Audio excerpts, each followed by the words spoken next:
Stay tuned for the following special presentation from 1220 and 103.7 FM KOFO.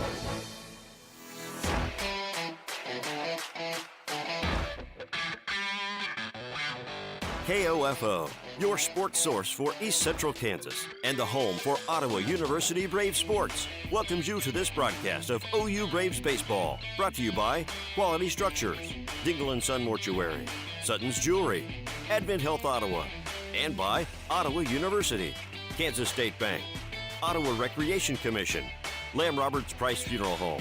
OU Braves Baseball on KOFO is also brought to you by Adamson Brothers Heating and Cooling, CarStar, the Ottawa Herald, and Arvest Bank. Now let's go to the field for OU Braves Baseball. Here's KOFO's Casey Weeder. Hello and welcome back to the Great Bend Sports Complex in Great Bend, Kansas, as we get you caught up. Ottawa leading 1-0. Bottom of the first inning, the Braves are the road team. Jonah Weisner, who was hit by a pitch, came around to score on an RBI single, as that one was scored for Carson Johnson, who stays hot. That's his fifth hit in the last 2 days. And Stephen Norrell has already worked through the first two batters in the Coyote lineup as the Braves taking on Kansas Wesleyan, the winners of the elimination bracket earlier this afternoon, as they defeated the 2-seed McPherson. So the 6-seeded Coyotes taking on the Ottawa University Braves as the Braves send their ace, Stephen Norrell. It's 2 balls and 2 strikes as he faces off with the 3-hitter, Hayden Brown, a 6'2 senior out of Gardnerville, Nevada. 2 balls and 2 strikes, 2 outs, bottom of the first inning.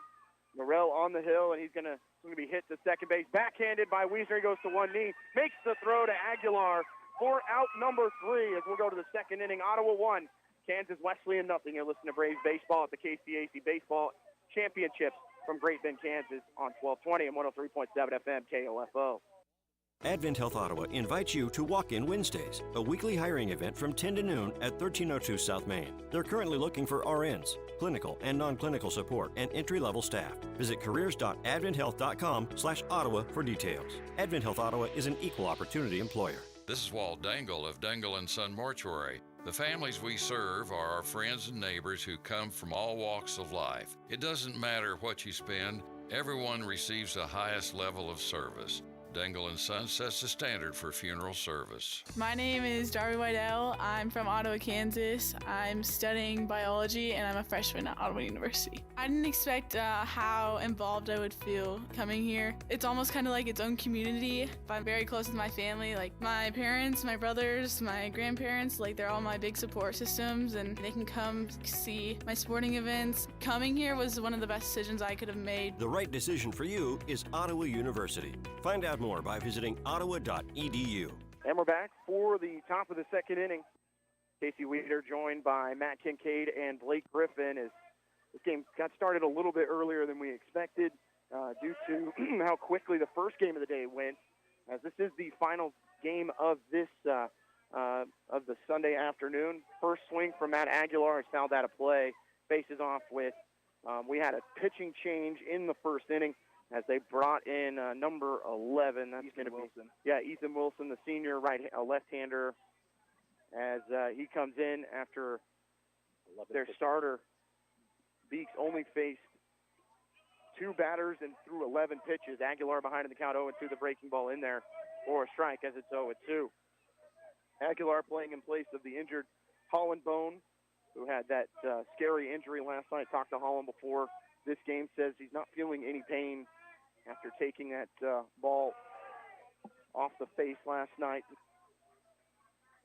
and actually came back in and had an at-bat in the 9th inning, drew a walk, had a courtesy runner that came around to score as part of that 3-run home run from Jeffers, as Ottawa did fall 4-3 to Tabor. 1-2 pitch, Aguilar strikes out, swinging. He's going to play in place of Bone today, as I mentioned.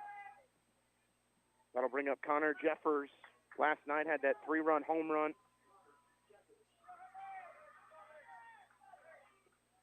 So the starter for the Coyotes, Bishop, only went 2/3 of an inning as he threw those 11, or did not actually record an out. So 2 hits, 1 run, unearned on 11 pitches, as Ottawa now facing off against Wilson. 1-0 delivery to Jeffers, swings over the top of a fastball, 1-1. I believe, guys, this is the first lefty Ottawa has faced in this tournament. I believe so, yes. From my recollection, yes. 1-1 pitch. Called a strike 1-2 on the outside corner. As Jeffers behind in the count. 1-2 delivery inside 2-2. We talked with the Braves a little bit earlier in the game about wearing these black pinstripes on such a hot day on turf. I have to wonder, it might be a little bit of a factor. 2-2 delivery, hit off the end of the bat, but it also caught Jeffers as it's going to be a foul ball.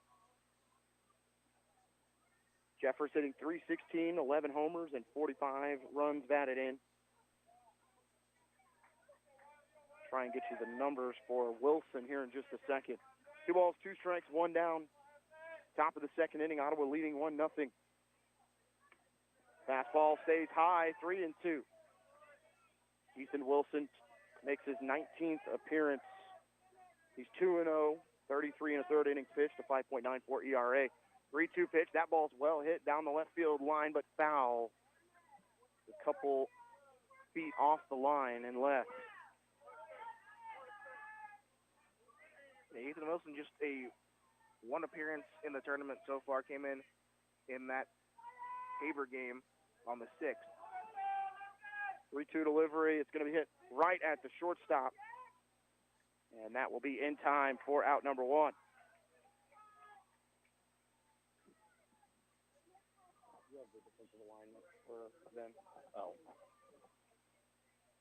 That'll bring up Gabe Eckstein. Had 1 plate appearance last night.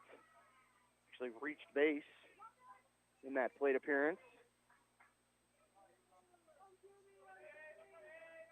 The winner of this one will take on Tabor tomorrow. They'll have to beat the Blue Jays twice. Eckstein swings over the top of the fastball, behind in the count 0-1 as there's 2 down in the top of the second.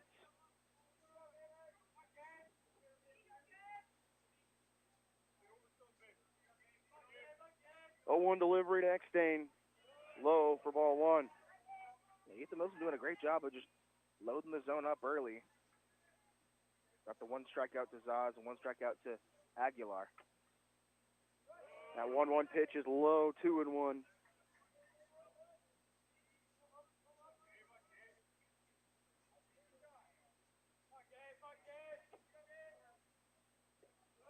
Two-one pitch is low. It's a 3-1 for Eckstein. 3 balls and 1 strike to Gabe. Delivery from Wilson outside for ball 4 as Ottawa earns a 2-out walk. We'll bring up Zach Spradlin. Yeah, good job of Eckstein being patient there, not swinging any pitches out of the zone. Really doing a good job with 2 outs to get Spradlin up, so at least you get the top of the lineup next inning. It'll be interesting to see here if Ottawa continues to be aggressive on the base path, even with 2 outs, if they'll continue to push the issue. I feel like that's almost a given for Coach Grinder's teams throughout the years, and sure enough, on cue. Stolen base for Eckstein. Fortune teller. That strike delivered as it's 0-1. I'll be available for lottery ticket numbers after the game. Could use some of that to pay off to college. No balls, 1 strike. 2 down in the top of the second, but Braves with a runner in scoring position. Spradlin 0 for 3 last night, but did reach base once. Takes outside, 1-1.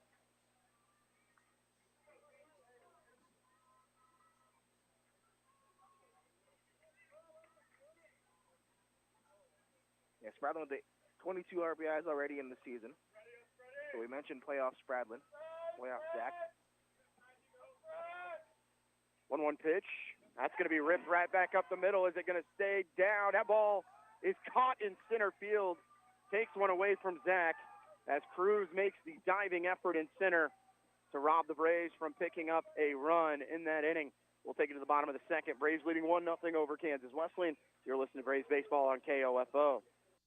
It's good to know your AC is ready for the summer before it gets hot. Call Adamson Brothers for a spring tune-up today, 785-242-9273.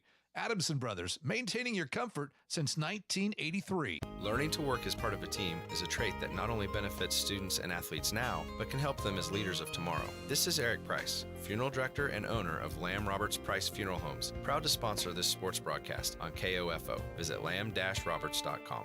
Sophia and Chris Garcia came to Arvest Bank looking to get a home loan. Let's hear what happens. Chris and Sophia, thanks for choosing me as your lender in the Arvest Home for Me app. And now... There's more paperwork to do. Nope, I got the info you sent through the app. And now... We wait to hear from someone at your main office. No, now you're pre-qualified and ready to find your new home. Wow. And I'll be with you every step of the way. That's... helpful. Very helpful. Home loans made easy. Arvest Bank, ready to help. Equal housing lender.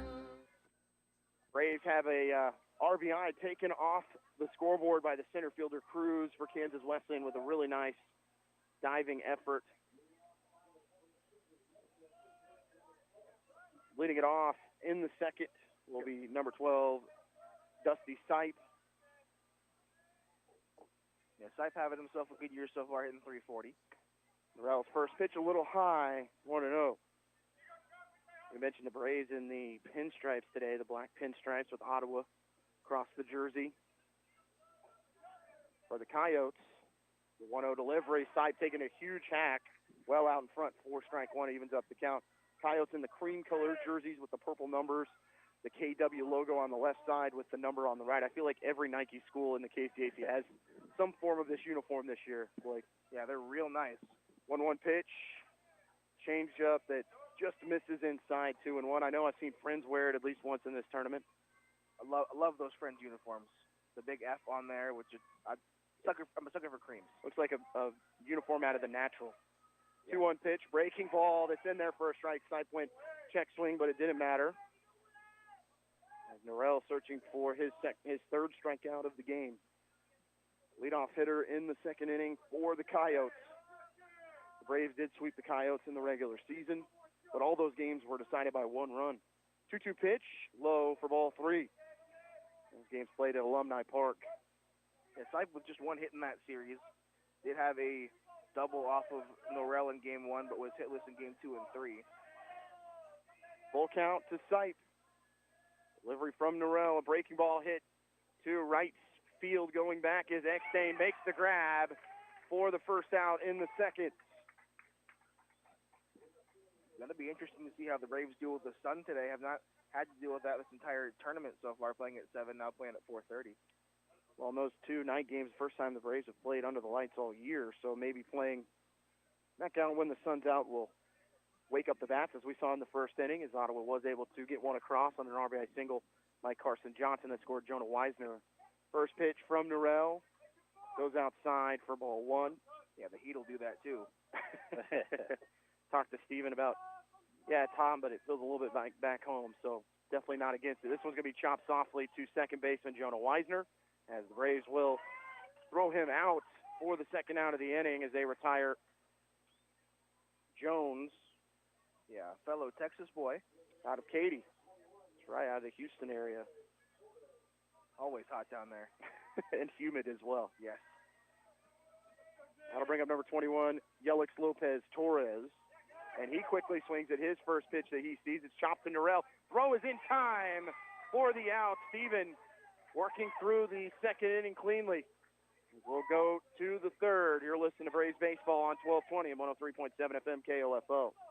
The Ottawa Herald's new owner, Cherry Road Media, is bringing back local news to your local newspaper and want your help. Send news tips or story ideas to news@ottawaherald.com. For advertising, call Erica, 785-577-3935. At CarStar Ottawa, your safety matters. That's why we train yearly to be iCar Gold certified, because as cars and designs have changed to keep you safer, so have the collision repair procedures. Call CarStar, 242-8916. CarStar, relax, we'll take it from here. Quality Structures is helping you build the rural American dream today. No more some days. Whether you're wanting a garage for your toys, a riding arena for your horses, or storage for your equipment, Quality Structures is there. Visit Quality Structures in Richmond or online at qualitystructures.com. Learning to work as part of a team is a trait that not only benefits students and athletes now, but can help them as leaders of tomorrow. This is Eric Price, Funeral Director and owner of Lamb Roberts Price Funeral Homes, proud to sponsor this sports broadcast on KOFO. Visit lamb-roberts.com. Welcome back. Braves will lead it off with Jonah Weisner in the top of the third, leading 1-0. Coyotes coming to this one as the 6th seed, the last team to get into the KCAC tournament. The record of 31-27. Your Braves at 42-7 on the year. Also winners of 6 of their last 7. They actually swept Tabor before coming here, and then lost to Tabor in the opening game of their tournament, and have come back and picked up a couple big wins. They beat Oklahoma Wesleyan, and then defeating McPherson just a little bit ago. Oh, Weisner almost gets hit again as he bails, tries to duck out of the way of that one. Yeah, you don't want to mess with anything above the head area, especially with the way Bone got hit yesterday. He's starting to duck out of the way. 1 ball and 1 strike to Weisner, who takes a big hack and fouls it back to the netting. 1-2. He's hit by a pitch, stole a base, and then scored on the single from Johnson in the first inning. 1-2 delivery from Wilson, popped up in the infield. Fighting the sun is the second baseman, Dryberg, and he actually ended up making the grab is the shortstop, Gable. And both of them are fighting the sun. They do make the grab, though, behind second base.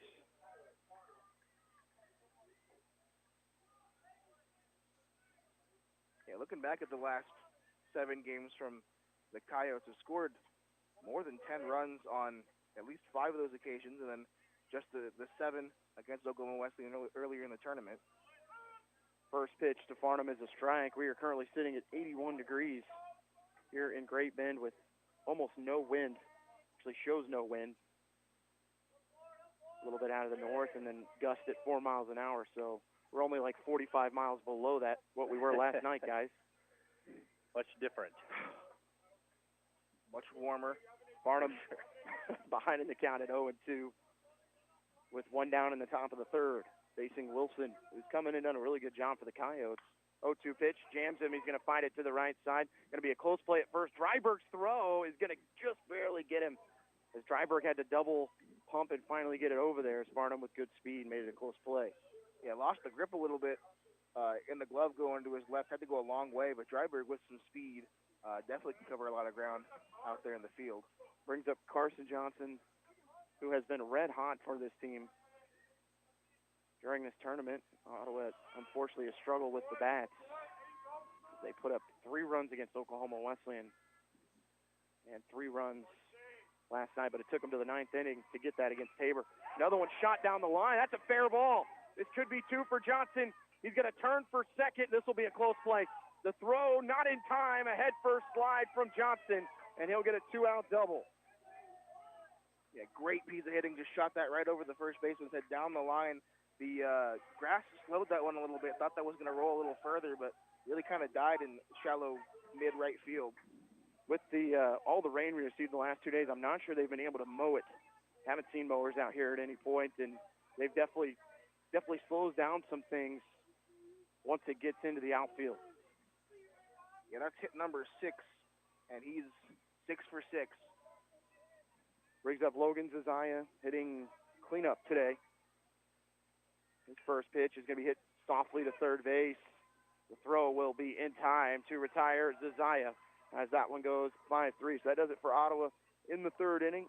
No runs, 1 hit, no errors, 1 left on base. We go to the bottom of the third. Braves leading 1-0. You're listening to Braves Baseball on KOFO. When it comes to jewelry, the fit is important, not just on your finger, but on your wallet. Hi, this is Lindsay Sutton at Sutton's Jewelry in downtown Ottawa, where we work to fit your ring to fit your budget. Diamonds come in all shapes and sizes and price ranges. The last thing we want is for you to think you can't afford a beautiful new ring. Come see our selection at Sutton's Jewelry, 213 South Main, downtown, where there's no high-pressure sales. We just want to be sure the fit on your finger matches the fit on your finances. You've got it made at Sutton's Jewelry. This is Walt Dangle of Dangle & Son Mortuary. Life goes on, and that means you prepare for the worst and hope for the best. You also should consider preparing for the inevitable. We can help with that. This is Dangle & Son Mortuary, setting the standard for funeral service. All of us at Kansas State Bank thank you for seeing the value of what a hometown bank means to our community. This is Bank President Roger Maxwell, and we've done our best during these most trying times to be here for you and your banking needs. For over 100 years, Kansas State Bank has known the value of the past, the importance of the present, and the innovation of the future. Kansas State Bank, member FDIC. Braves able to get a two-out double, but unable to get that run across, as Ottawa does have one run on 3 hits through the top of the 3rd inning. Due up for the Coyotes, Gable, Sandoval, and Fisher.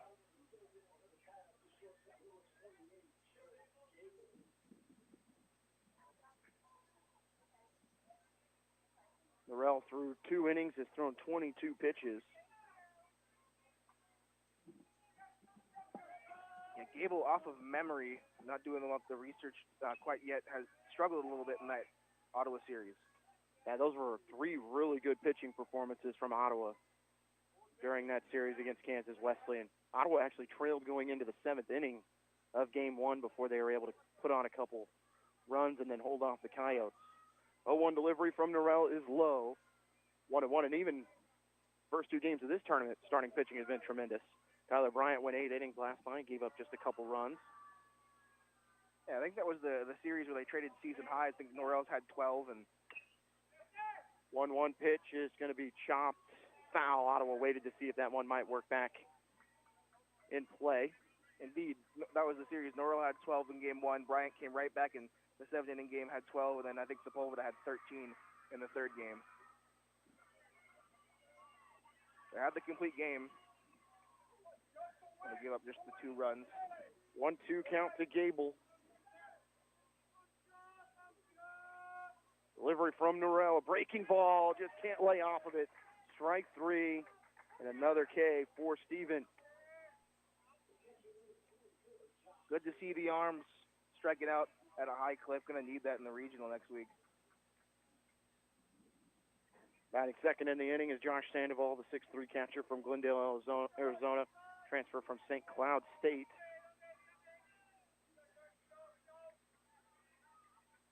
Pitch from Norrell is going to be roped to second base. Diving effort from Wiesner, not enough. And it's a 1-out single for the Coyotes in their first hit of the game from the 8-hole. Yeah, just out of the reach of Jonah's glove. Almost had that thing. Brings up the 9-hitter Fisher.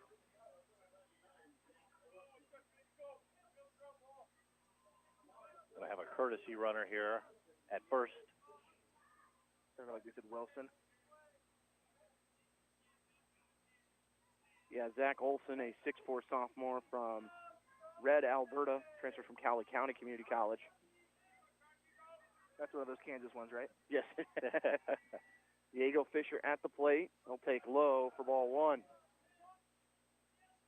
Yeah, just the 1 stolen base from Olson on the season, so not really a threat.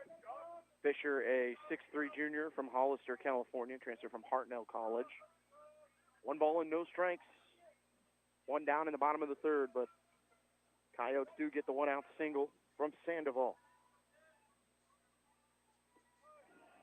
1-0 pitch is low, 2-0. Yeah, Fisher just the 1 hit in the series against Ottawa. Came in game number 1. Came around to score in that game as well, but was one of Norrell's 12 strikeouts. Hitting .237, a couple homers, and driven in 19. 2 balls and no strikes here, though, and he's well behind a fastball, 2-1. And Norrell stuff looks really firm today.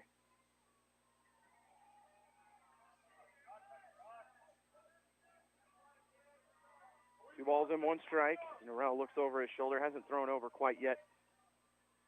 And now he will, and that throw was a little high for Aguilar. Used to seeing Bone at first. Yeah, not sure the exact height difference, but definitely Bone, one of the taller players on this team. 2 balls and 1 strike. Runner at first for the Kansas Wesleyan Coyotes.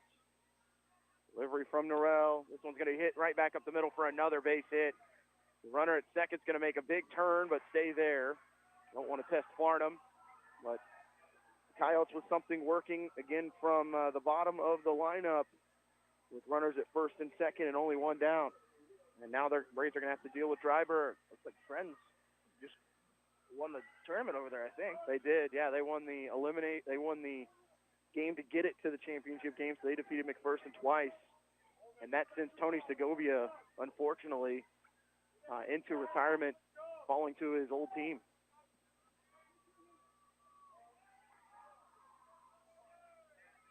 First pitch to Dryburgh, low and outside, 1-0. Kind of like North Carolina beating Duke. Yes. Similar, not exactly the same, I guess. Now compare them all you want. Yeah. Runners at first and second, one down. Bottom of the third, Kansas Wesleyan at the plate. 1-0 pitch, misses inside, 2-0. Does feel a little bit better, I guess, for the softball team losing to the champions. That always lightens the blow a little bit, but right. Yeah. 2-0 count, one down. Lead the top of the lineup at the plate with Dryburgh. 2-0 pitch from Norrell. Hit to the left side. This could be two. Johnson to second for one. Weisner's thrown off the line. And there will be runners at the corners with 2 outs on the fielder's choice.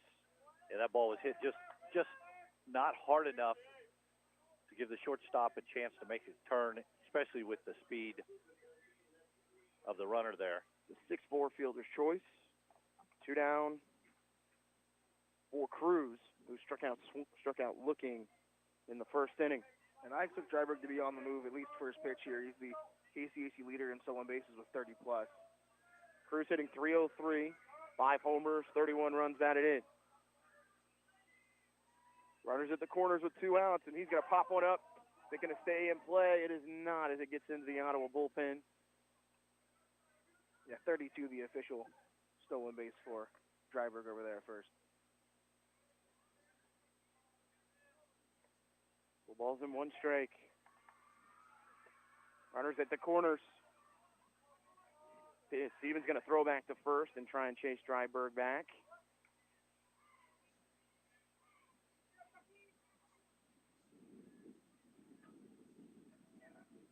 A 1 count. And big look over to first from Steven.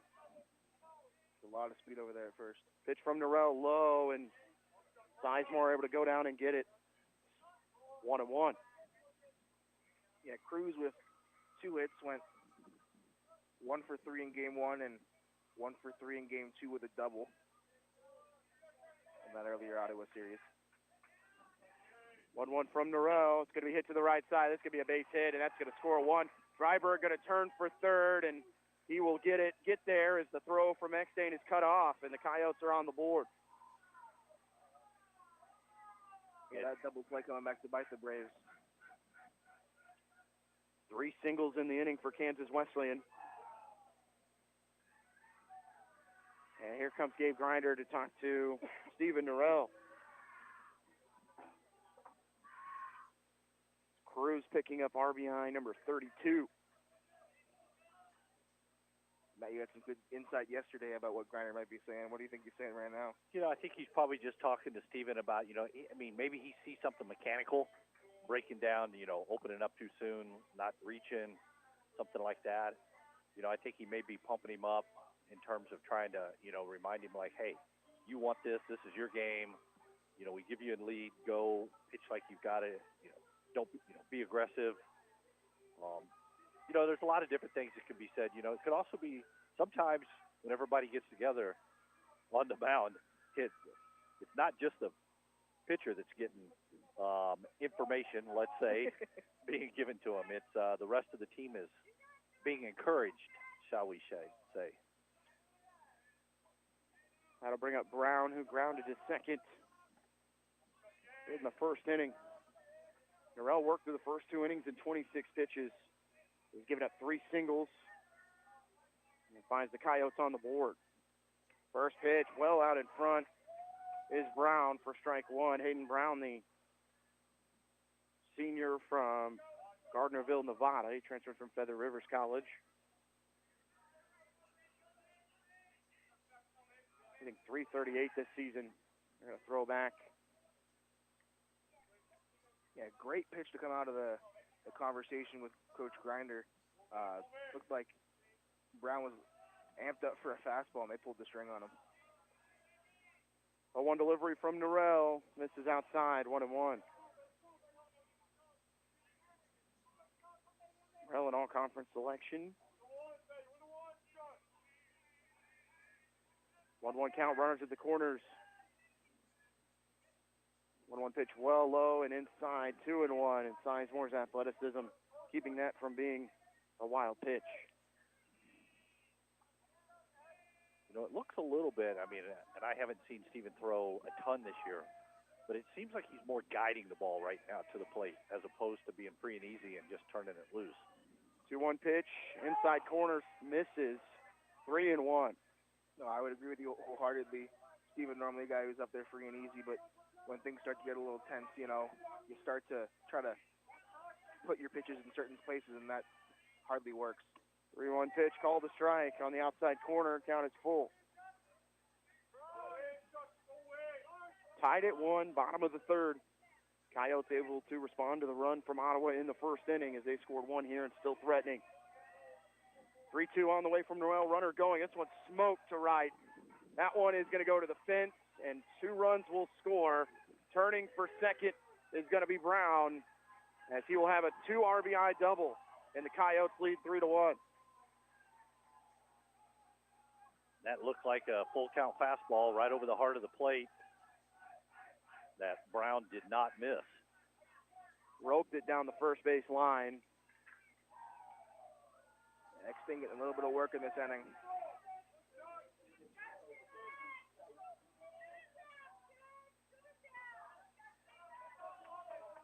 Brings up Dustin Sipe, hitting .348, has 14 homers. That's second on the team.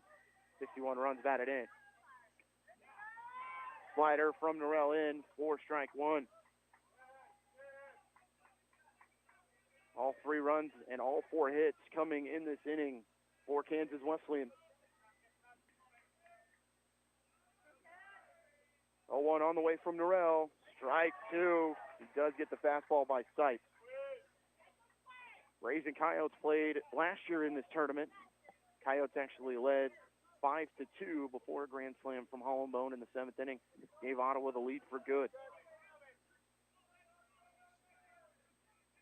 Still the longest home run I've seen here. 0-2 pitch, hit hard, almost catches his head coach Bill Neal down in the coach's box as it goes foul. Yeah, not a lot of guys that can hit a ball as far as Holland can. Neal in his 8th season as head coach for Kansas Wesleyan. Coyotes leading 3-1. 4 hits in the inning, including 3 singles and a double. 0-2 on the cleanup hitter, Sipe. Breaking ball misses outside, 1-2. You know, not a bad pitch there. Maybe setting up a fastball inside or something different, change the eye level. Yeah, I like that breaking ball low too. 1-2 count, runner at second. This one's going to be chopped to short. Johnson back on it, his throw well done as he's able to retire Sipe. But 3 runs scored for Kansas Wesleyan as they go up 3-1 going to the 4th inning here in Great Bend. You're listening to Braves Baseball on KOFO. Advent Health Ottawa invites you to Walk-In Wednesdays, a weekly hiring event from 10 to noon at 1302 South Main. They're currently looking for RNs, clinical and non-clinical support, and entry-level staff. Visit careers.adventhealth.com/Ottawa for details. Advent Health Ottawa is an equal opportunity employer. It's good to know your AC is ready for the summer before it gets hot. Call Adamson Brothers for a spring tune-up today, 785-242-9273. Adamson Brothers, maintaining your comfort since 1983. Think about this. Almost every day, you benefit from one or more of your guaranteed freedoms in the First Amendment. When you practice your religion, when you speak your mind, when you write a letter to the editor or post on social media, when you gather together peacefully with others for a cause, when you write to Congress or the government asking for change. These are 5 freedoms guaranteed to every American in the First Amendment. Think first. Go to thinkfirstamendment.org to learn more. Sponsored by the Kansas Broadcasters and Press Associations. Coyotes take the lead. They're up 3-1 as we go to the top of the 4th inning. Here at the Great Bend Sports Complex, Nicholas Sizemore will lead it off. The catcher who grounded back to the pitcher. And the Braves just needing to get something going. This offense has been lagging behind the pitching this entire tournament.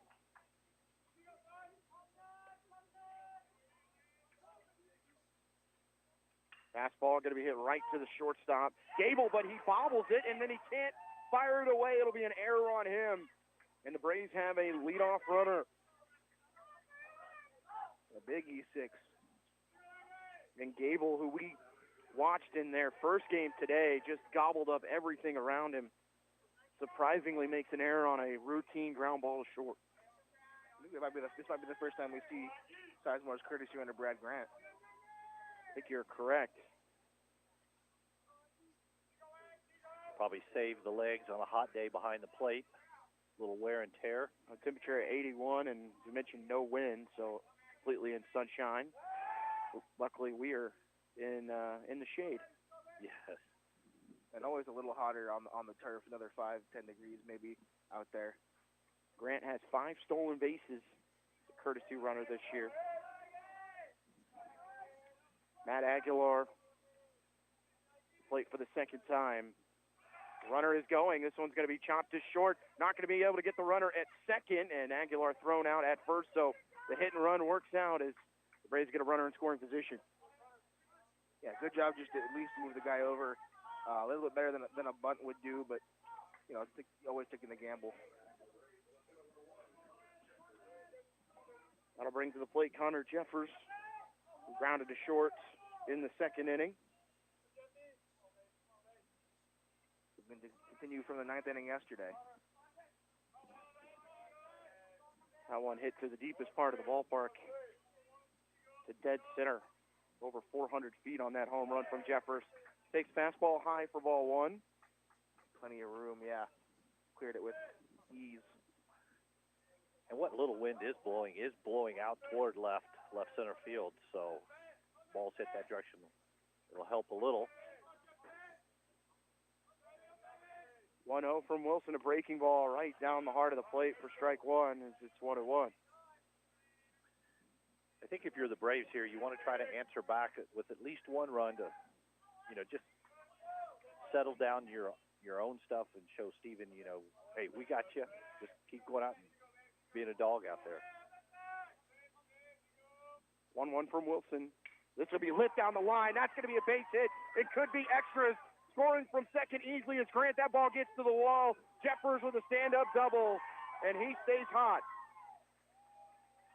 A good piece of hitting right there. That ball was up in the zone. Jeffers was able to get his arms extended and whack it into the left field corner.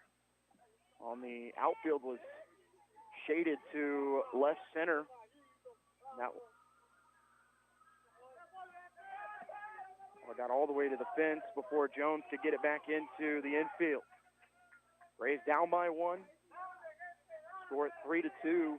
Coyotes with Gabe Eckstein coming to the plate, who walked and then had a stolen base in the second.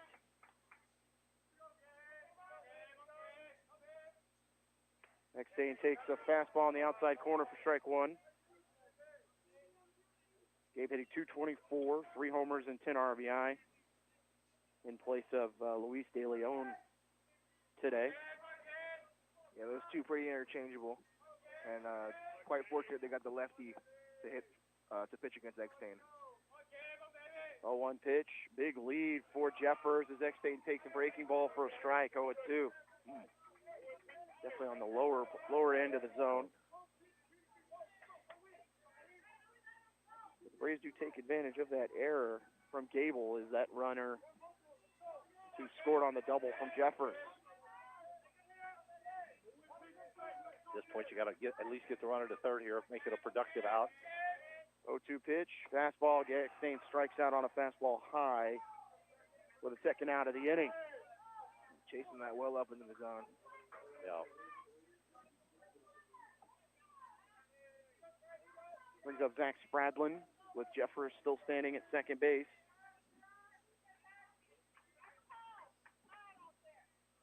We're going to get one down this time. Had one taken away from him last time. Diving effort in center field by Cruz takes it away, and it would have scored a run as well. Breaking ball from Spradlin, who chops one near the Kansas Wesleyan dugout for strike one. Wilson going with the, call that turquoise color glove today? Mint, maybe? Mint, that's probably better. I like that. A little lighter. An interesting color for a purple team. Should be playing for York with that glove. Or maybe Tabor. Maybe Tabor, that's right, after the baby blues last night. Big look to second from Wilson. Grant is going on the pitch. The throw down to third. Is it not in time? And Grant with a stolen base. Huge jump. I actually believe that's Jeffers. Or my apologies.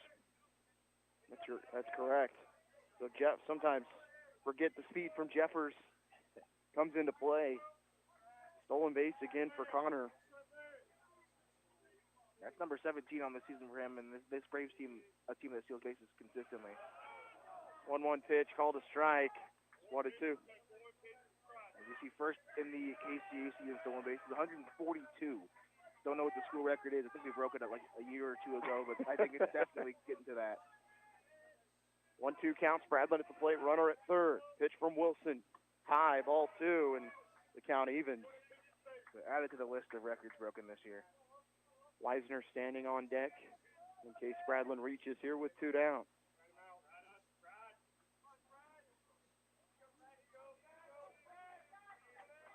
Two-two pitch, a breaking ball. Spradlin pops up just behind us as it gets out of play.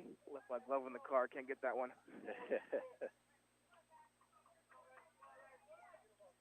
You should run and grab it. Maybe take it to the concession stand. Get a piece of gum or something. Spradlin battling with Wilson. Jeffers standing at third. Had a double or an RBI and then stolen base. 2-2 pitch to Spradlin is low, ball three, and the count is full. See this consistently throughout the tournament. The last two games from Spradlin, grinding down at bats when the Braves need it the most. 3 balls, 2 strikes, 2 outs. Top of the fourth, Ottawa down 3-2. 3-2 pitch from Wilson, hit right back to him. He makes a nice play to snag it, and then he will pitch it over to first for the out. As Ottawa does add one as they get within one. Go to the bottom of fourth. Coyotes leading the Braves 3-2. Listen to Braves baseball on KOFO. The Ottawa Herald's new owner, Cherry Road Media, is bringing back local news to your local newspaper and want your help. Send news tips or story ideas to news@ottawaherald.com. For advertising, call Erica, 785-577-3935. KOFO reminds you that blessing boxes are available at the following locations: 5th and Main, the 2nd and Walnut Alley, North Baptist Church, Sacred Heart, Grace Community Church, Foursquare Church, and the Eagles area on 15th. Take what you need, offer what you can. When we all help, we all benefit. My name is Jose Trejo. I'm a junior here at Ottawa University, and I'm currently studying exercise science. One of my favorite things about OU is that it's a small community, and coming from Western Kansas, where all there is small country towns, I felt right at home as everyone kind of just felt like family. It's a great community. It has a lot of support behind it, and most of the professors here are extremely well about getting you to understand the knowledge that they want you to understand. Education for a lifetime at Ottawa University. To find out more, visit online at ottawa.edu. A RBI double for Jeffers. Gets Ottawa within one as they'll send Steven Norrell back out in the bottom of the fourth inning. Looking for a shutdown inning after a tough third where he gave up 3 runs on 4 hits. Okay, so we're going to lock it in. You know, put up a big 0 here. Right the ship. Starting off with the 5-hitter Jones. Takes low for ball 1. Norrell, a tough inning through 26 pitches. His count is at 48. 1-0 from Norrell. Low again, 2-0. Yeah, this is a big inning, not only for him to right the ship, but also for the pitch count. If they wanted to go further, save the bullpen for tomorrow if they can get there. 2-0 pitch from Norrell is now going to be ball 3, but Jones chops it at the plate foul. 2-1. Jones grounded to second base in his first plate appearance. And hitless this tournament. 0 for 7. Jones does have 4 home runs and 19 RBI. Hits it to Weisner again, and he will retire him the same way. goes 4-3.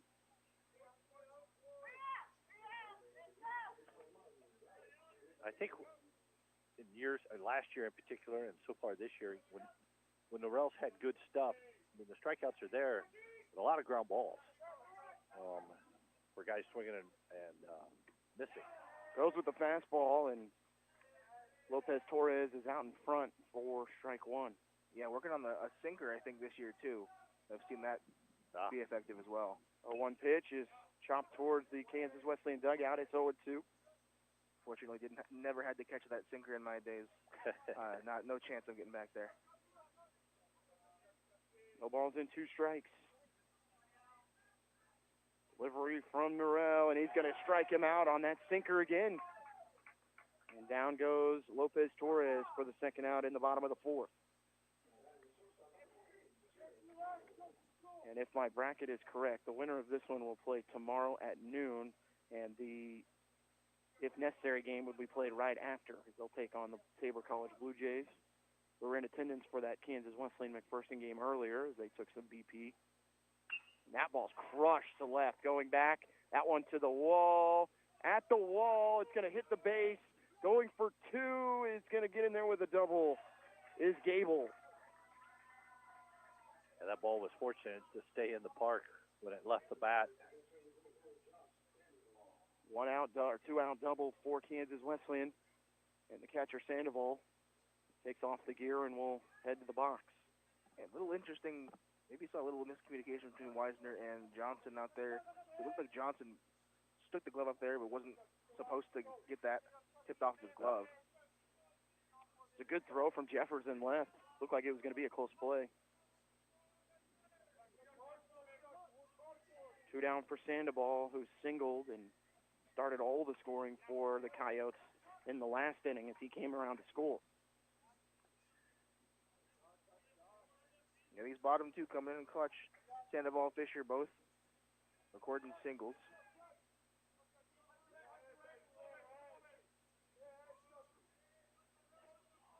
No balls and a strike. That one was fouled off. 0-1 pitch low, 1-1.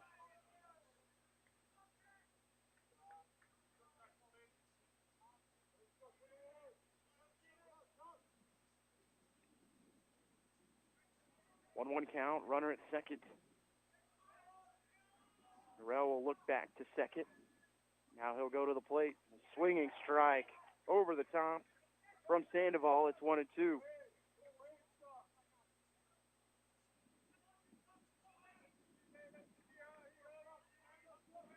Coyotes have 3 runs on 5 hits, 1 error. Braves 2 runs on 4 hits. Bottom of the 4th.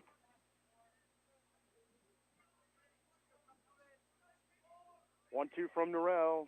Goes with the sinker and misses low. The count. Yeah, lost a little bit of grip on that mound. Looked like he went down to a knee, lost some balance. 2 balls, 2 strikes, 2 outs.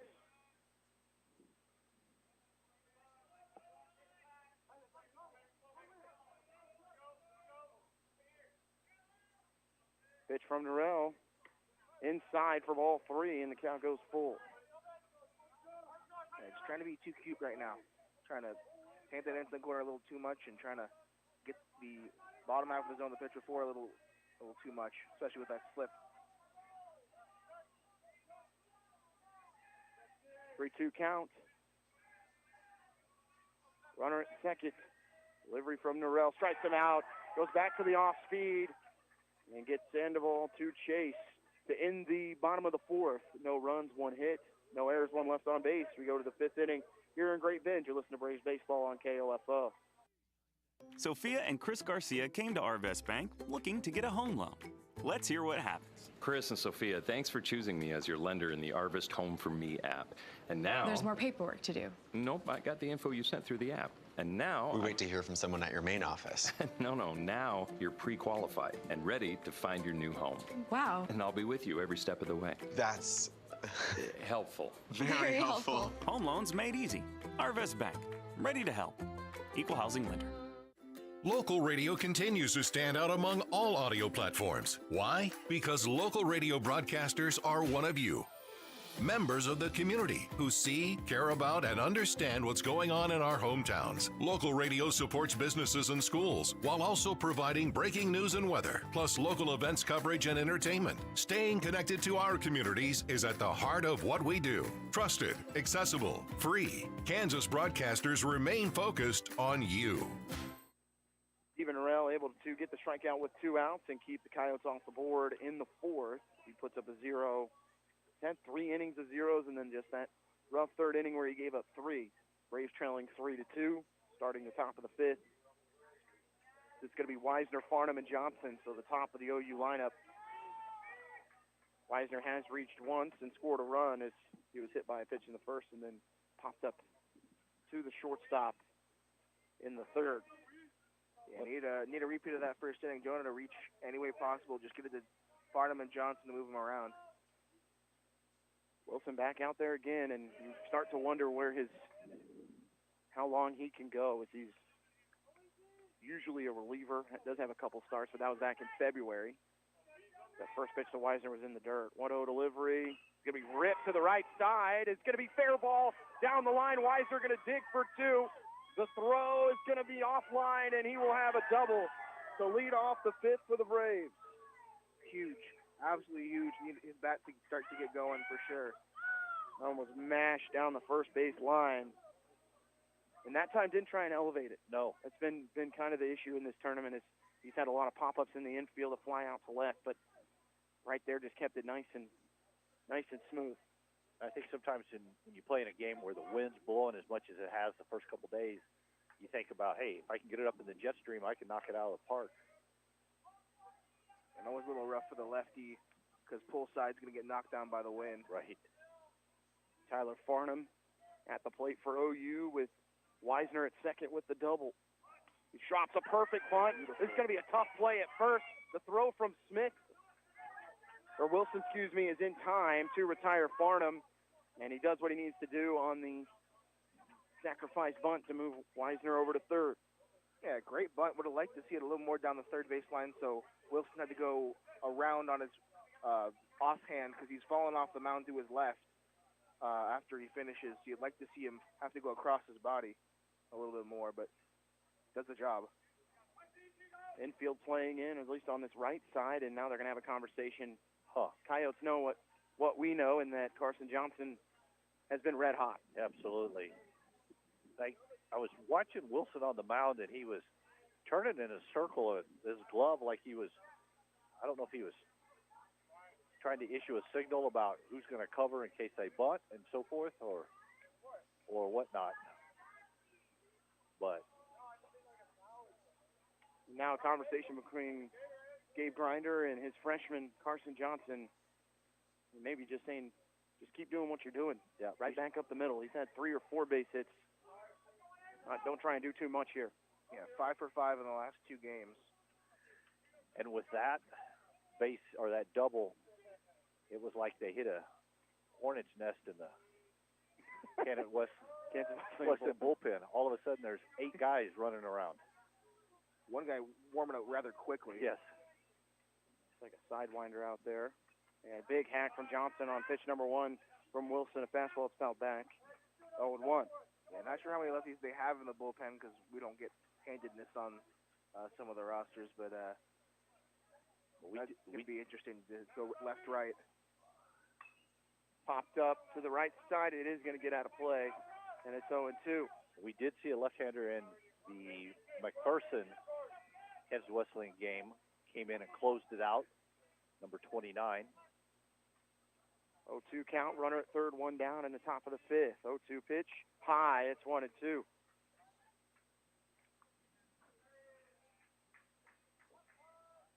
The middle's playing about in the base path, is not entirely in.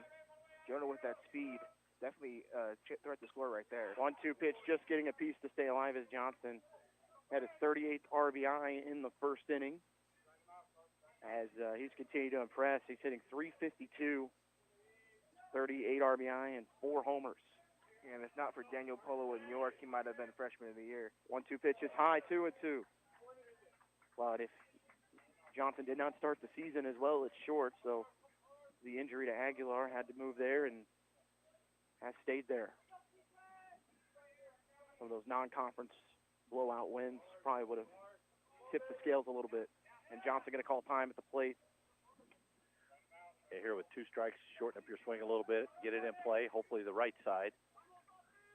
Although corners are in. 2-2 pitch, ripped up the middle. It's stopped by the second baseman. The throw to home is in time, of course, to get Weisner at the plate. Yeah, I think that ball a little too much on a line, froze Weisner, and didn't let him get a great jump off of third. That one goes down as a fielder's choice in a 4-2 putout. Just a tough break there for the Braves on a ball that was smoked to second. And Dryberg able to keep everything in front of him and make a really good throw to the plate and a good tag by Sandoval. Yeah, I think you make a really good point, Blake.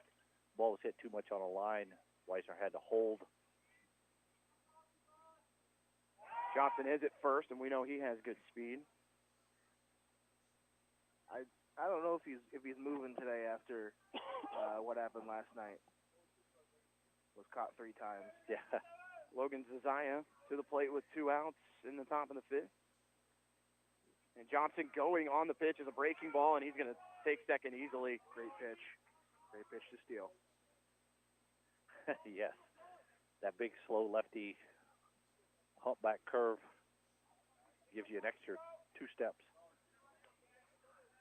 Braves down by 1, top of the 5th. Zazaya at the plate, Johnson at second. Fastball low, 1-1. That's a good miss for Wilson, regardless of call. Good spot for that. 1 ball, 1 strike, 2 outs. Zazaya is 0 for 2, a strikeout and a ground out. 1-1 pitch to Zazaya is high. He checks his swing. He did not go around. 1-2. Or make that 2-1, excuse me. That is maybe a fortuitous call there for the Braves. Yeah, I think that's a first base umpire staring directly into the sun right now. Yeah. Not sure how much he actually saw. That sun's starting to set for sure. 2-1 delivery, a breaking ball that's roped, almost takes out someone in the Kansas Wesleyan dugout. Thank goodness for fence. Foul. Oh, Yeah. my goodness. The netting. Wow.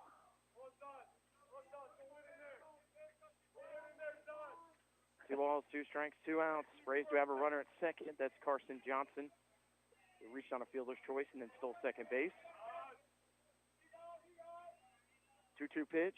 Breaking ball that is he going to go around on? The umpire just going to say he goes around. They do not appeal, and that's strike 3. As that ends the threat for the Braves in the 5th. No runs, 1 hit, 1 left on base. We go to the bottom of the 5th. Braves trailing 3-2. The Braves baseball on KOFO. Serving part-time in the Army National Guard has led to a lot of firsts for me. The education assistance I received made it possible for me to be the first person in my family to go to school and graduate debt-free. That education helped get me to the first day at my dream job, a job that I can still hold while I serve part-time. That job, plus the other benefits possible from the Army National Guard, helped me become a first-time homeowner. Also, part of my role as a National Guard soldier means I know that I can be one of the first to respond and help my community if disaster ever strikes. I'm extremely proud that I get to serve my community, and that first step I took by joining the Army National Guard has made all the difference in my life. Talk to your local recruiter or visit NationalGuard.com to find out what firsts are available to you in the Army National Guard. Sponsored by the Kansas Army National Guard, aired by the Kansas Association of Broadcasters and this station. Braves were able to get a leadoff double. Unfortunately, a great play at home by the second baseman, Dryberg. Guns down Weisner at the plate and keeps the scoreline 3-2 in favor of Kansas Wesleyan. We go to the bottom of the 5th. Stephen Norrell, 62 pitches through 4 innings. Does have 4 Ks. Was only issued 1 walk. Apologies, more than that. 1, 2, 3, 4, 5 strikeouts. Has not issued a walk. Looking at the wrong side of my scorecard there, guys. That's okay. Leading it off for the Coyotes will be the 9-hole hitter, Fisher. He takes low for ball one. Yeah, been really good about not giving up free passes early in this game.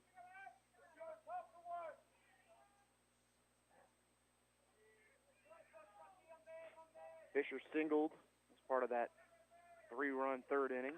This one smashed to right. That ball is crushed. It's to the wall, and it's gone. And a solo shot for Fisher extends the lead for Kansas Wesleyan to 4-2. Fisher hits his third home run of the year. Yeah, it didn't look like a fastball. It looked like he was just right out in front of it, caught it right on the barrel, and sent that one well over the fence.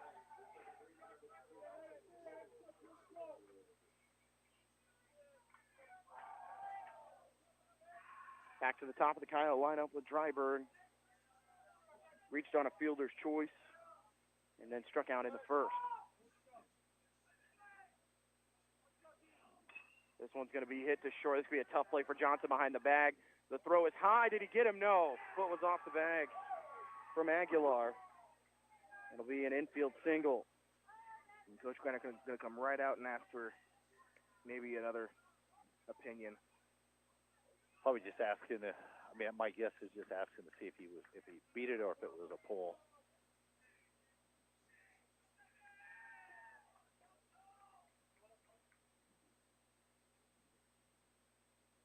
Granted, been a little bit more timid this year than he has been in years past in terms of conversation with umpires. Right. Still continuing that conversation, but Dryburg will be on first after the conversation.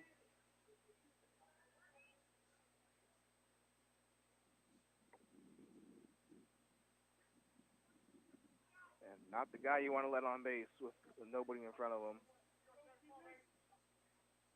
And he did get a warning. Goes into the umpire's book. I think it's the first time this season, or at least from the home games. I don't know what happened on the road, but brings up Cruz, who get an RBI single in the third.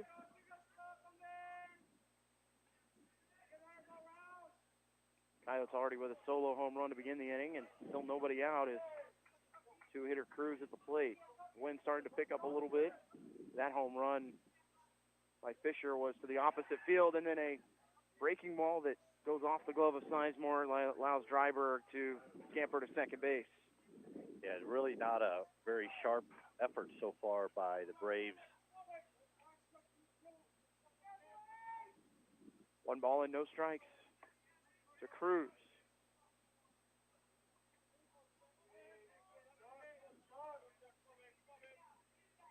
One 0 pitch from Norrell, showing bunt, and it goes foul towards the Coyote dugout. Yeah, with nobody out at second, the general consensus is move him over. We've seen that quite a bit this tournament. A lot of teams that I didn't quite expect to be small ball teams converting to it in the postseason. Yeah.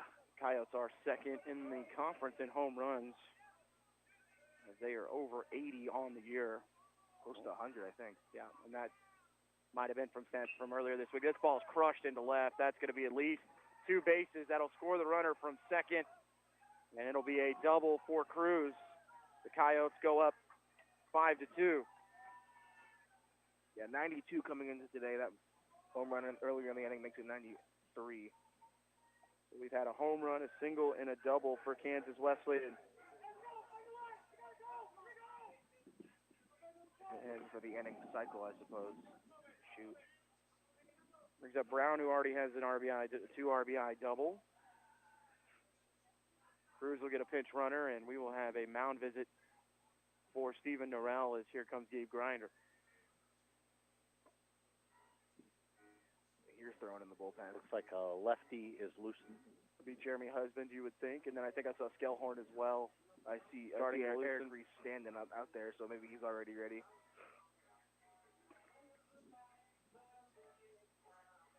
But a very uncharacteristic start for Steve. Not a lot of times you see him give up a lot of runs.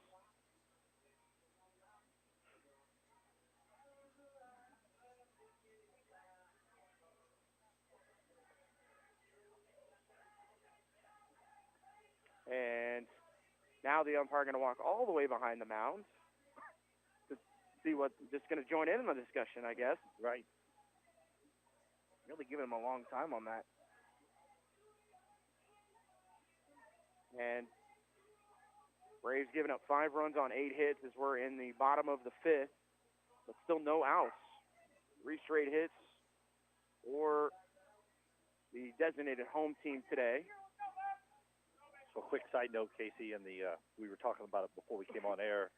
Texas Wesleyan was playing at Oklahoma City in the conference tournament for the Sooner Athletic.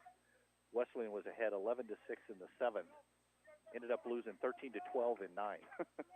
Oklahoma City just continues to roll. Yeah, I believe they're up to number 3 now, number 2. They've been there, I think Shreveport's at 2, Southeastern at 1, and then Oklahoma City at 3. Having themselves a great year. And will be hosts as well. Runner at second. Brown at the plate for Kansas Wesleyan.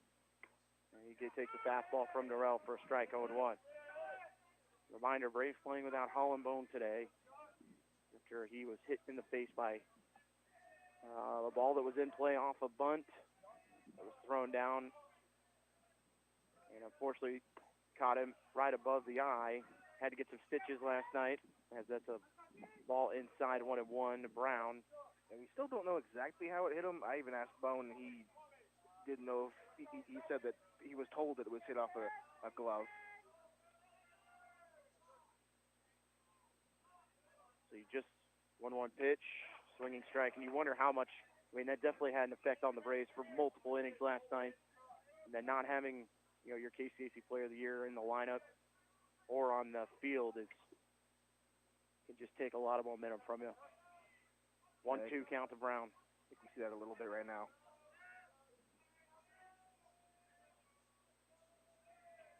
1-2 from Norrell. Striking out Brown on a pitch in the dirt. We're out number 1. And I think one of the concerns that you would have at this point during the break, that was the mental part of the game. You can't just always turn it on and turn it off when you need to. And, the Braves have had a great season up to this point, already locked up the number 1 seed in the tournament, have clinched a trip. A little flat, a little lackadaisical out here in Great Bend so far all week. And you hope that regardless of whether they win or lose this game, it doesn't carry over to next week. This one's going to be hit right back up the middle. That's going to be another single and a base hit. Score the runner from third. Is plenty of speed coming around the base pass from Cruz. It'll be an RBI single for Sight. And it's 6-2. And that'll be the last pitch for Stephen Norrell, as his day will be done with 1 out in the bottom of the 5th. We'll take a break. You're listening to Braves Baseball on KOFO.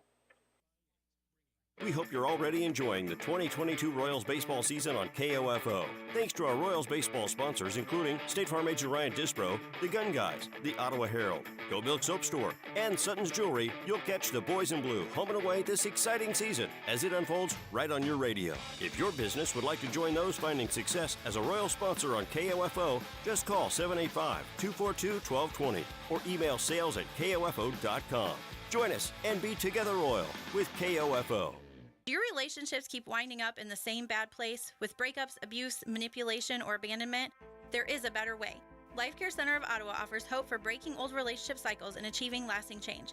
Through a fun weekly group called Birth of a Family, you have the opportunity to engage with mentors who are working through life just like you. Lively discussion guides you toward new perspectives about God's design for you and your family and helps get to the root of damaging lifestyle and relationship choices. Want to get off the merry-go-round? Call Life Care today at 785-242-4500. Ottawa making the pitching change. Stephen Norrell's day is done after 4 1/3 innings. They will bring in Jeremy Hussman, the 6-foot senior from Kingwood, Texas, as he has been usually the first arm called on, at least in innings prior to the 8th or the 9th this year, as he's kind of been, in most cases, your middle reliever. As you look at his numbers on the year, he's sitting at, he's making appearance number 23, is a 3.21 ERA in 28 innings pitched, 39 strikeouts to 8 walks. So Ottawa trying to change something up right now to try and first off get out of this inning and keep themselves at least within slam range, trailing by 4. And Husband, a 1/3 innings scoreless streak. Has not given up a run in about 8 1/3. So the right guy you want out of the pen here. Jones is 0 for 2 today, and he takes a changeup for a strike from Hussman for strike one.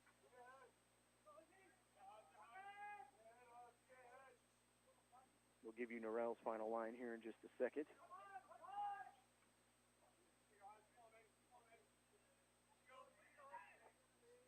0-1 from Hussman. Breaking ball has Jones out in front of for strike two. Norell 4 1/3, 9 hits, 6 strikeouts. He gave up 6 earned. We talked about those 73 pitches. He gave up a home run and 3 doubles. And he will be responsible for the runner on base. 0-2 pitch. Hussman faces the lefty Jones. Checks his swing, doesn't go around, 1-2. And you're going to see a little different from Hussman. He's got the curveball instead of the slider from Norell. So a lot more vertical movement instead of horizontal. 1-2 pitch from Hussman. Outside, 2-2.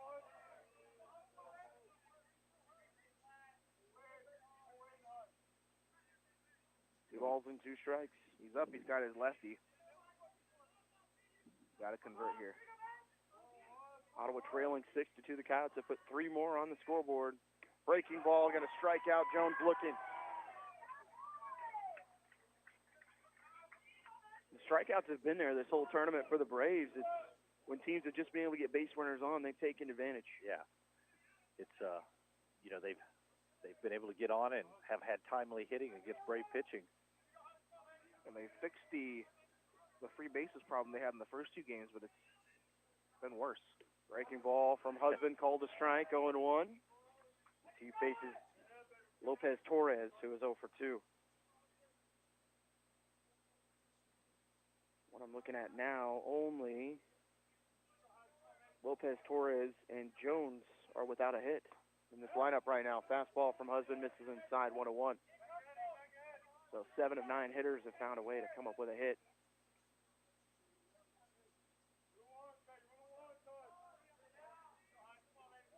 One pitch, low and inside, 2-1. I'm sure the Jones and Lopez families appreciate you pointing that out. I know they're tuning in. So. Yes.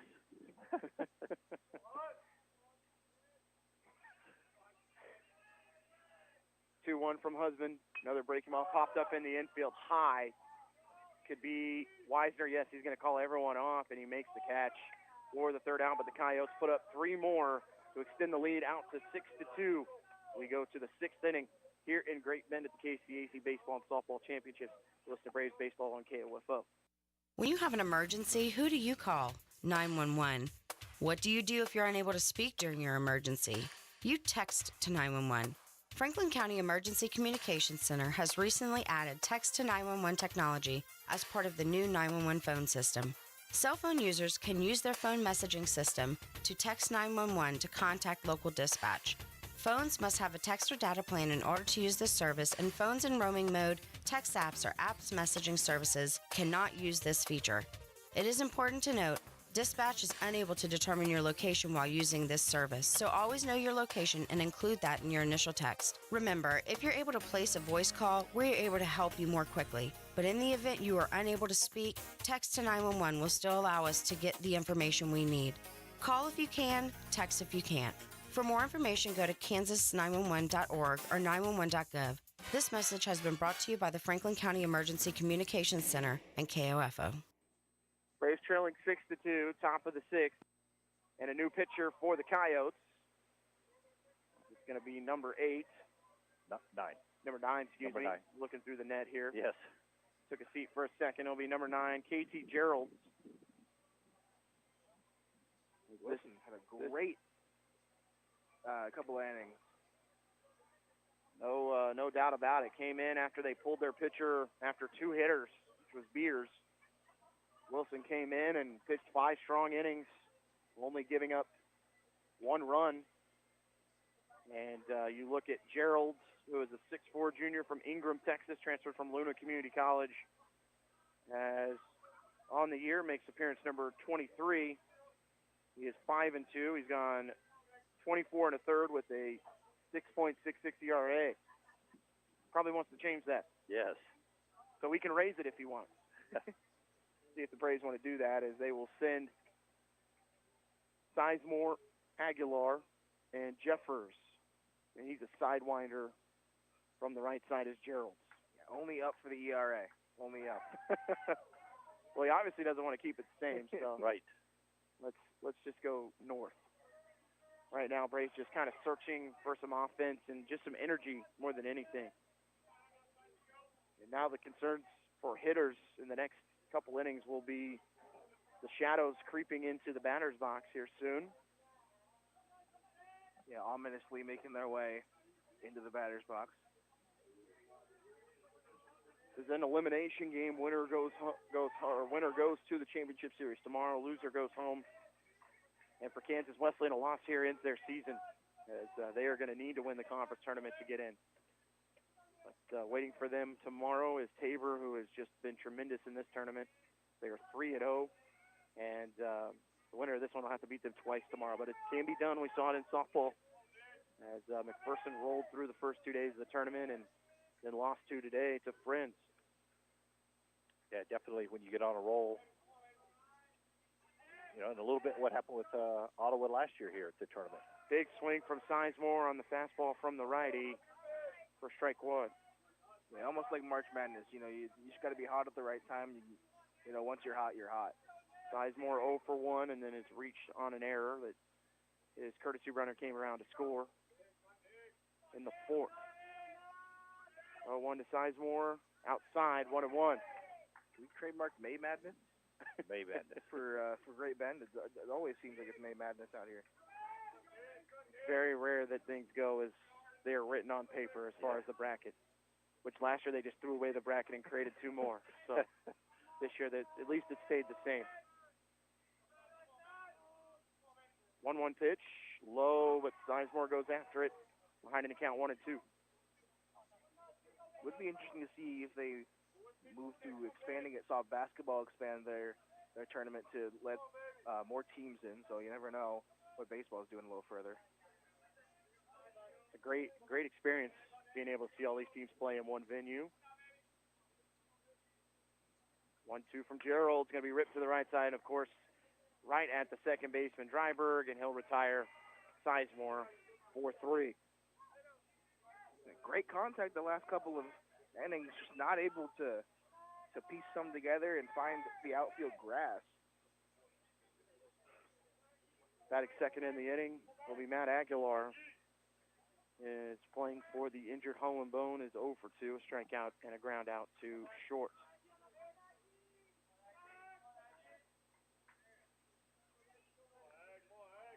Kansas Wesleyan has 2 guys in the pen that look like they are pretty much ready to go in case Gerald struggles. Breaking ball for a strike. 0-1. And when you're up 4, you have the liberty of maybe giving Gerald the 1 inning, and then you just kind of go in bullpen, arm to arm. Give guys work, but don't tax the arm.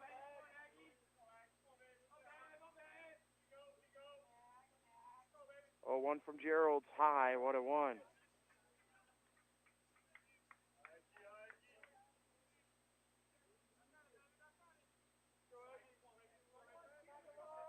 One ball, 1 strike, 1 out, top of the 6th.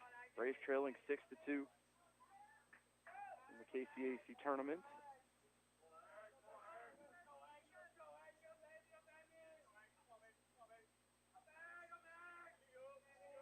One from Gerald inside, and Aguilar takes a big hack behind in the count 1-2. Needing to put together good at-bats, you know, good at-bat after good at-bat, and eventually baseball is going to start to work out.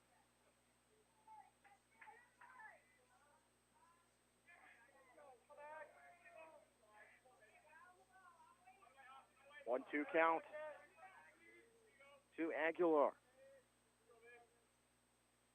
Gerald's delivery outside 2-2.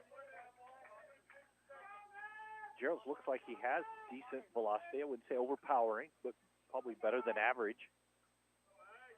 And his pitching motion, kind of a a sidearm slinger. I wouldn't say low three-quarter, but definitely mid three-quarters. Yeah, definitely different than what you're seeing from any other right-hander.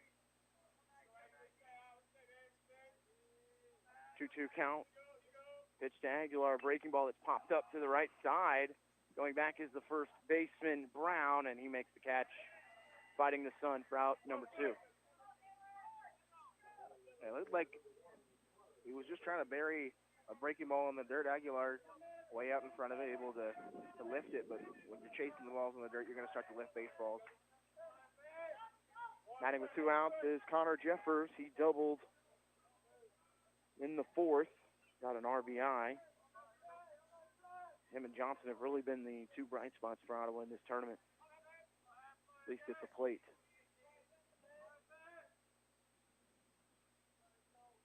Gerald's pitch to Jeffers low and outside for ball 1, 1-0. Gerald's, Jeffords, 2 names, almost tongue twisters.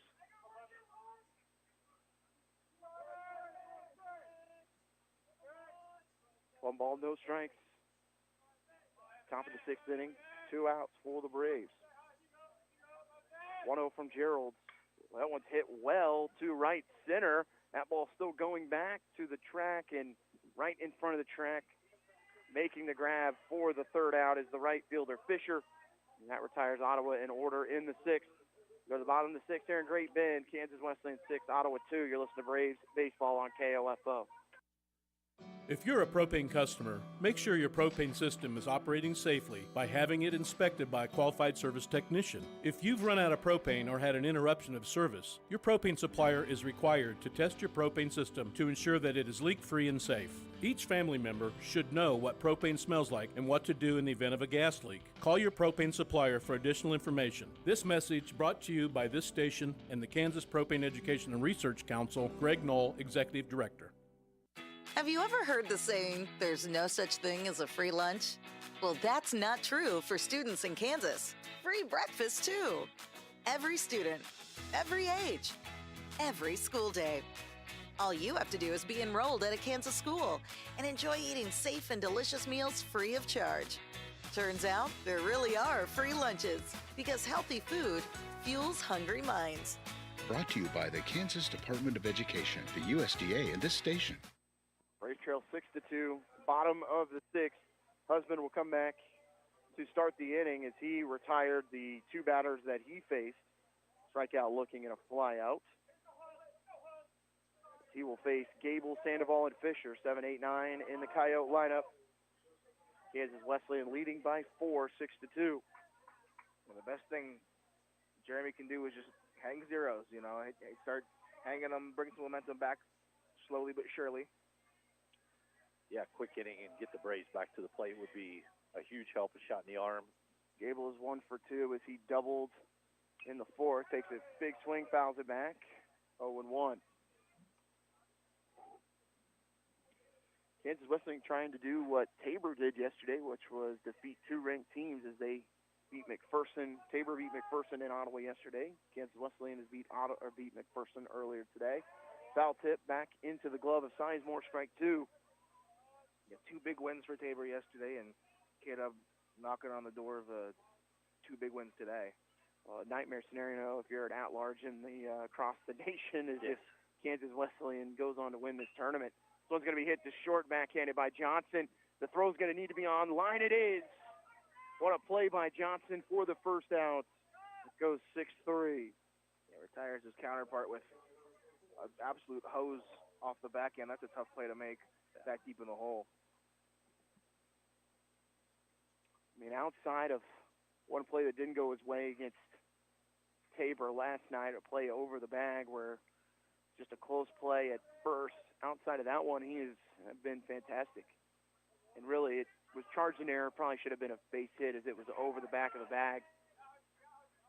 First pitch to Sandoval, breaking ball for a strike from Hussman, 0-1.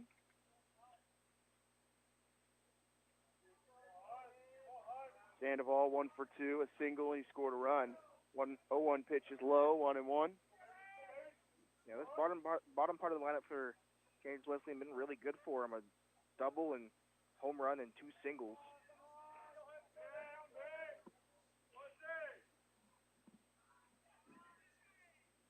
1-1 from Hussman. Fired towards us over here as it goes off the netting in front of us and foul. 0-2. I haven't seen a lot of action over by us almost this entire tournament. But let's not jinx that. Yeah. Had one foul ball that almost got us last night. 1-2 pitch is high and out of the zone, 2-2.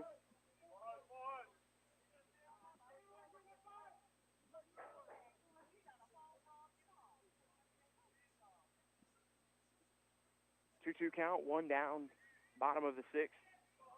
Kansas Wesleyan at the plate, holding a 6-2 lead. 2-2 from Hussman.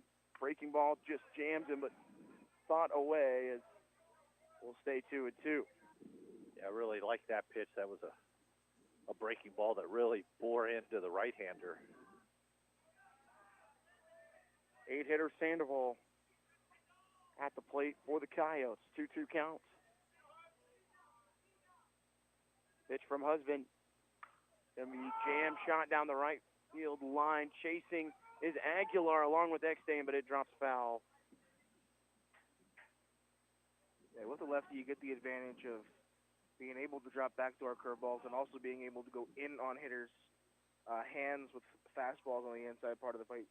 Get a little different look as the ball's coming into you rather than off a right-hander where it kind of just looks more straight. When you were catching Blake, did you prefer to catch lefties or righties? Not a lot of lefties growing up, so no real preference. 2-2 from Hussman outside, and we'll go full 3-2. How about you, Casey? I was just glad I was catching as a left-hander as long as I could, so I didn't care. You didn't care. Only took him 2 years of kid pitch to tell me to go to first base or go pitch or go play left field. I know that's still a dream of yours. To be a major league left-handed catcher, that's the goal. A trailblazer. Hey, it's happened in softball. It has. It's now a norm, so.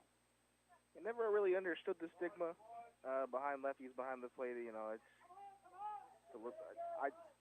doesn't make sense to me, but, you know, it's just. That's fuel to the fire, Blake. Yes. It just makes me want it that much more. 3-2 pitch.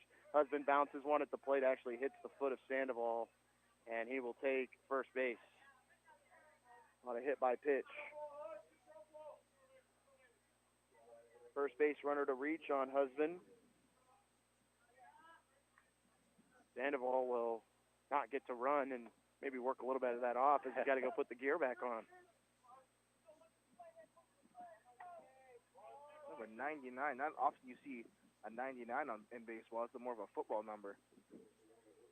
Yeah, that's going to be Zach Olson, who pinch ran in the second inning after the single from Sandoval. Ottawa can get a double play, but Fisher, who hit a solo home run in his last plate appearance, takes breaking ball low, 1-0. Nobody in the Ottawa bullpen right now. Warming, at least. There's a couple players in the bullpen, but well, they have a bench out there, which is nice. 1-0 pitch. This could be two. Chop to Wisner. Going to go to second for one. Johnson's throw is high. Aguilar with the athletic move to go up and make the catch, but off the bag. It's a fielder's choice. And again, I know everybody wants that double play, but off this turf, that was a high hop, and he had to wait for it to come down before he could start the turn. Fielder's choice, 4-6. No rust on those knees from Aguilar, though. Got up with quickness. And not a natural first baseman either, as he played shortstop before the injury.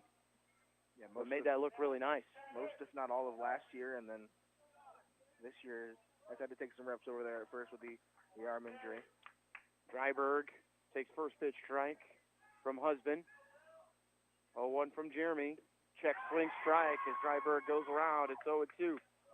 And I mean, no surprise with how good Aguilar's been in the field throughout his time here at Ottawa. Is really on the cusp with that gold glove type of arm over there at short. 0-2 pitch from Hussman.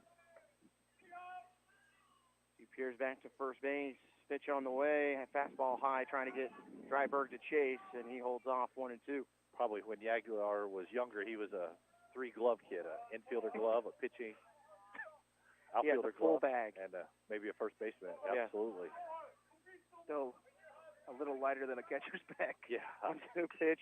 That's going to be roped to right field. This could be extra bases. It's going to land between Eckstein and the center fielder Farnham. They're going to take the bag to third as there will be runners at the corners as they hold Dryberg to a single. But they will have runners on the corners with 2 outs.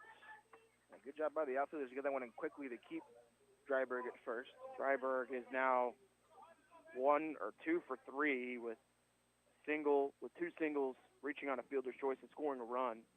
And he's been very good in this conference for a long time, and similar to Zach Spradlin in that he's going to do whatever it takes to get on base. Drop a bunt, get a single, has a little bit of power. Perfect guy to have up there at the top. And the Braves have had the luxury to bring in someone like Weisner who can hit at the top, and you throw Spradlin at the second leadoff down to the 9-hole, and that flips the lineups over quite easily. Cruz also has been red hot today. He's 2 for 3, a double, a single, and an RBI. He comes in again with runners at first and third. And he takes high for ball 1. 1-0 from Hussman, runner going. They're going to actually throw down to third base instead as Dryberg takes second. Yeah, smart play trying to catch Fisher napping over there, but no dice. 2 balls in, no strikes to Cruz. Hit one down the line for a double in the 5th. 2-0 pitch, breaking ball low. Did it catch him? No, it did not. He got out of there. It's 3-0. Maybe just a bit of acting. Thought it hit well in front of him. Yeah. That's why I was a little surprised he hopped out of there like that. 3-0 count. Runners at second and third. Delivery from Hussman. Fastball inside corner for a strike, 3-1. Cruz, one of the few players today, or in the KCAC I've seen actually wear the sunglasses at the plate. Yeah, kind of a power move. I never was able to see the ball super well with the sunglasses on. 3-1 pitch, breaking ball that Hussman gets him to chase after, and he fouls it off, 3-2. Well, I know there's a huge debate among people with sunglasses about polarized, non-polarized, what color are the lens for baseball. I never wore them. I don't know. I just play in the outfield. Never thought you needed it. Yeah. 3-2 pitch from Hussman. Strikes him out to get out of the inning. No runs given up. Para hits. We go to the 7th inning. Braves trailing 6-2. You're listening to Braves Baseball on KOFO. Secretary Laura Howard of the Kansas Department for Aging and Disability Services wants us all to recognize that elder abuse is an ever-present problem in our state and across the country. We can all watch for and spot the warning signs of a problem and make the call for help if an older Kansan needs assistance. There are signs of physical, emotional, and sexual abuse to look for that include bruises, black eyes, bone fractures and lacerations, sudden changes in behavior, or other unexplained injuries. There are also other forms of abuse that aren't as easy to see, but are just as important to watch for and report, such as financial abuse and exploitation. Don't let our older neighbors, friends, or family members suffer alone silently. Be their voice. If you recognize any of the signs of abuse or even suspect abuse, call the Kansas Abuse Hotline at 1-800-922-5330, sponsored by the Kansas Department for Aging and Disability Services and aired in cooperation with this station. Jeremy Hussman able to get a big strikeout with runners at second and third to get out of the jam. Due up for Ottawa in the 7th, Eckstein, Spradlin, and Weisner. 8, 9, and 1. As the Braves still trailing by 4, but maybe get some momentum from, saw some emotion there from Jeremy Hussman. Came in relief for Stephen Norrell. Gone 2 1/3, or 1 1/3, 1 2/3. So far in just 33 pitches, and that's kept the Coyotes off the scoreboard. They scored 3 in the 3rd and 3 in the 5th. Braves scored 1 in the 1st and 1 in the 4th. They're doing the job you're supposed to do, just start hanging zeros and This Braves offense needs to start to get hot here. Started off with Gabe Eckstein. He did walk in the second, stole a base, and then struck out in the fourth. And sometimes it just takes the littlest thing, a walk, a hit by pitch, a booted ball, an error. Saw that with Sizemore in the fourth with Right. the error that started it. That one's going to be hit just right at Dryberg again at second. Throw is in time. Out number one. I mean, we're making good contact, not taking bad hacks up there at the plate. Just, the game of baseball is a little cruel. You hit the ball well, but your chances of reaching base are very slim sometimes. Right. Batting second in the inning is Zach Spradlin. They have started to do in the MLB a little bit more of batting average in terms of balls that are hit. Right. And I've always been interested in that stat.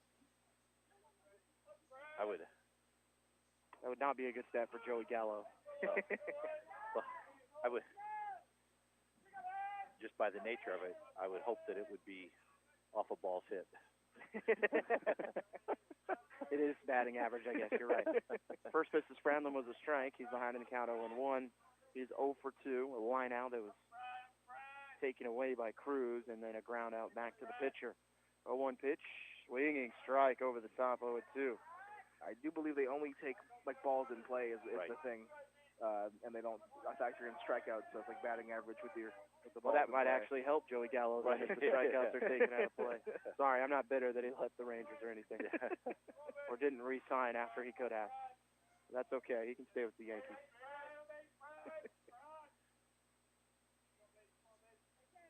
0-2 pitch from Gerald. It's going to be lifted to right field. Is he going to have enough to get over the head of Dryberg? No. He makes the grab for out number 2. That one goes F4.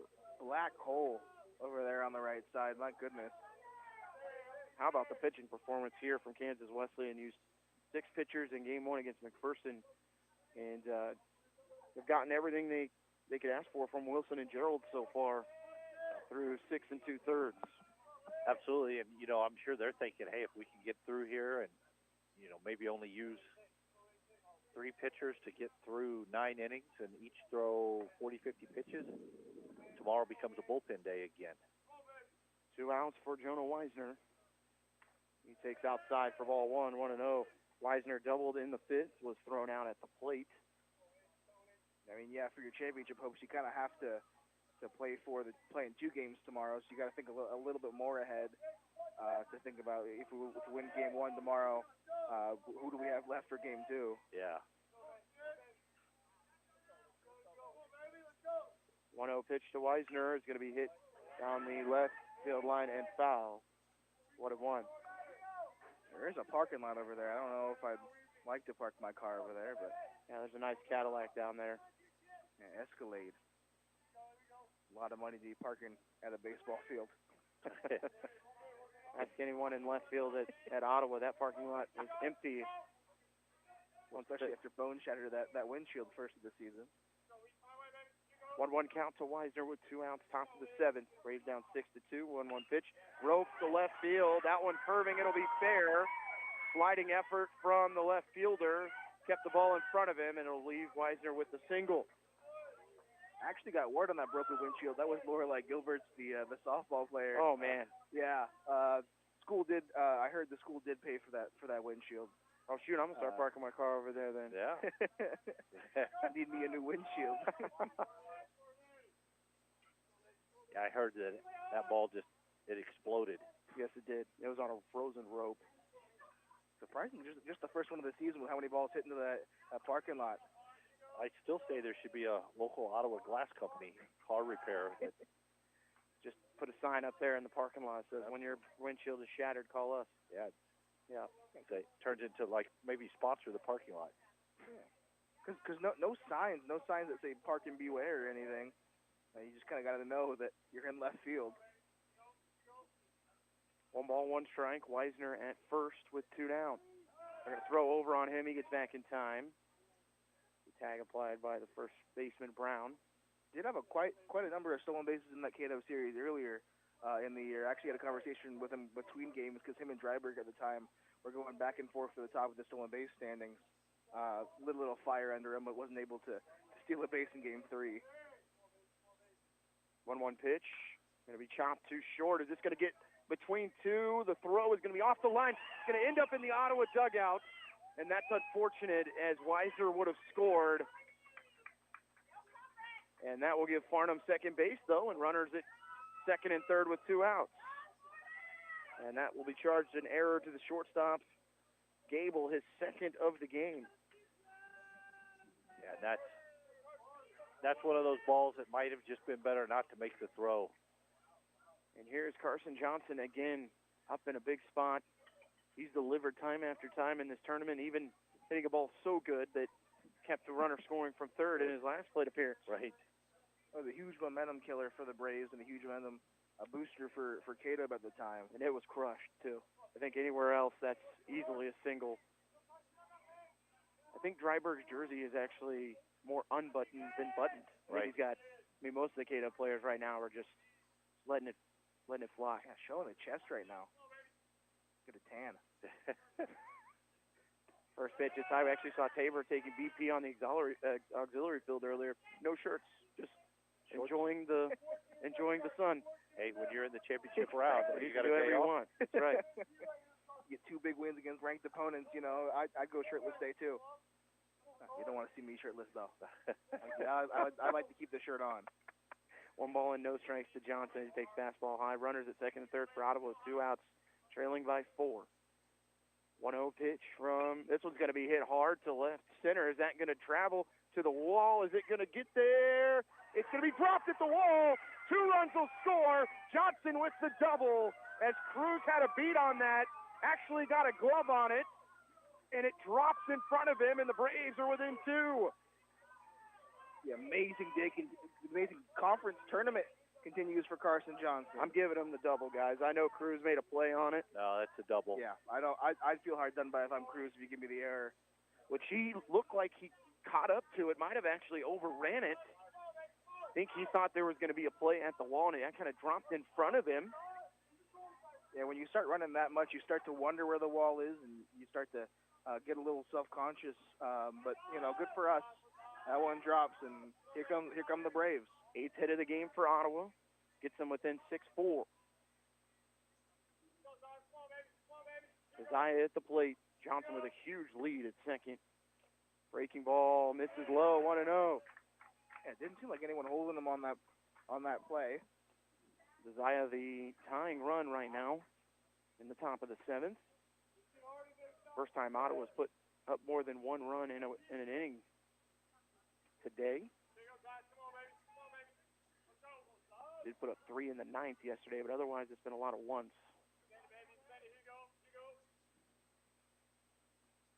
1-0 pitch from Gerald. This one's going to hit to the right side. That ball tailing. Is it going to stay fair? That ball is fair. Oh, no, they call it foul. That is terrible.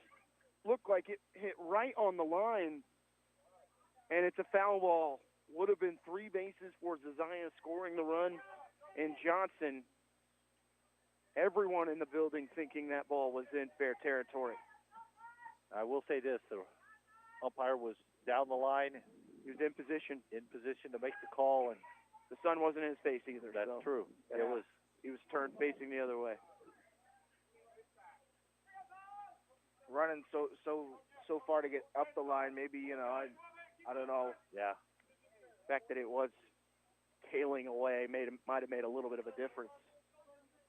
But shoot, that's got to be a big for Kansas Wesleyan if Zaz can't come up with something else here. 1-1 count. Runner at second, 2 outs. Top of the 7th. Braves trailing 6-4, but they've scored 2 in the inning.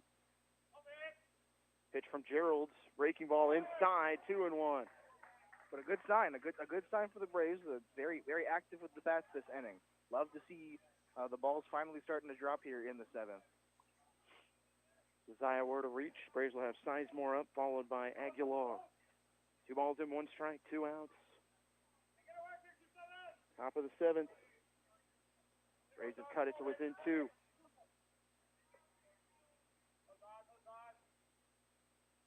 Two 2-1 to Zaya. He'll foul it back, and the count evens at 2-2. And still those same two arms that have been warming up for what seems like 2 or 3 innings out there in the bullpen. Yeah, they throw a little and then take a break, and depending kind of on the game flow situation.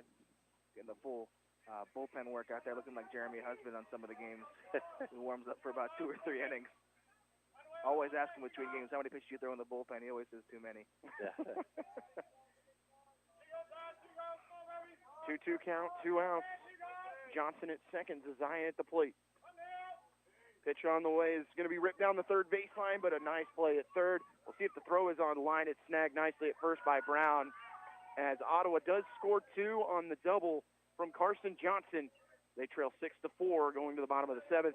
Listen to Braves Baseball on KOFO.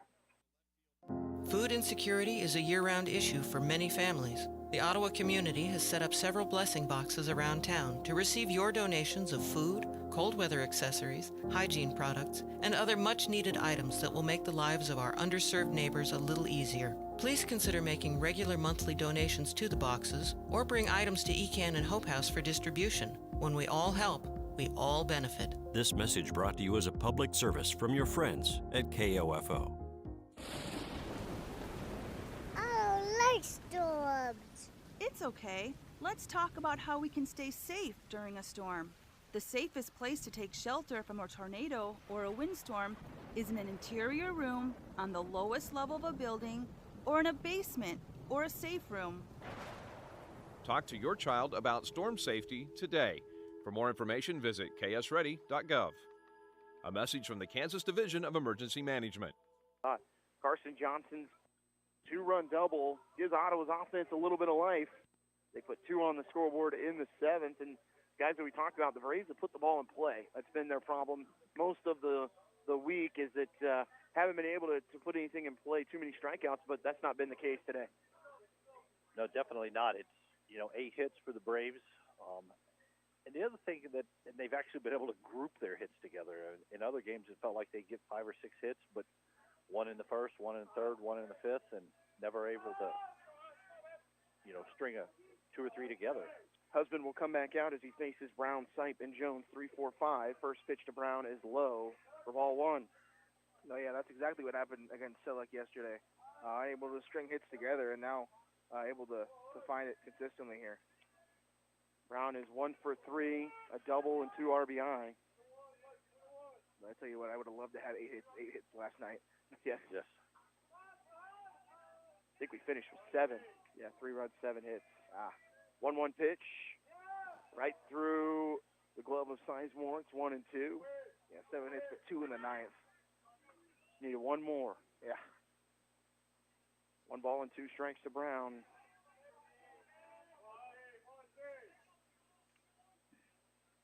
One-two pitch from him. Fastball high and inside, 2-2.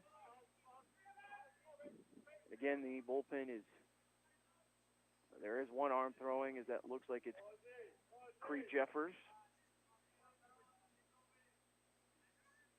2 balls and 2 strikes. Leadoff hitter in the bottom of the 7th for Kansas Wesleyan. 2-2 on the way. Swinging strike 3. Another strikeout for Jeremy Hussman. Yeah, I haven't seen enough of Creed Jeffers this tournament, and I guess that's for the better if you're not using one of your best arms out of the bullpen. But right, and probably would not have been used if it wasn't for the injury to Sepulveda on the first night. But picked up right where Hector left off, my goodness. Brings up Sipe, the cleanup hitter, and he takes breaking ball outside, I guess. I can't even explain how where that was, because it was right down the middle. So Sipe, 1 for 3, had an RBI single in the 5th. 1-0 pitch from Hussman, a breaking ball again. It's in the zone this time in the exact same spot, but called a strike, 1-1. Yeah, double dipping on that one. Just trying to get the same call.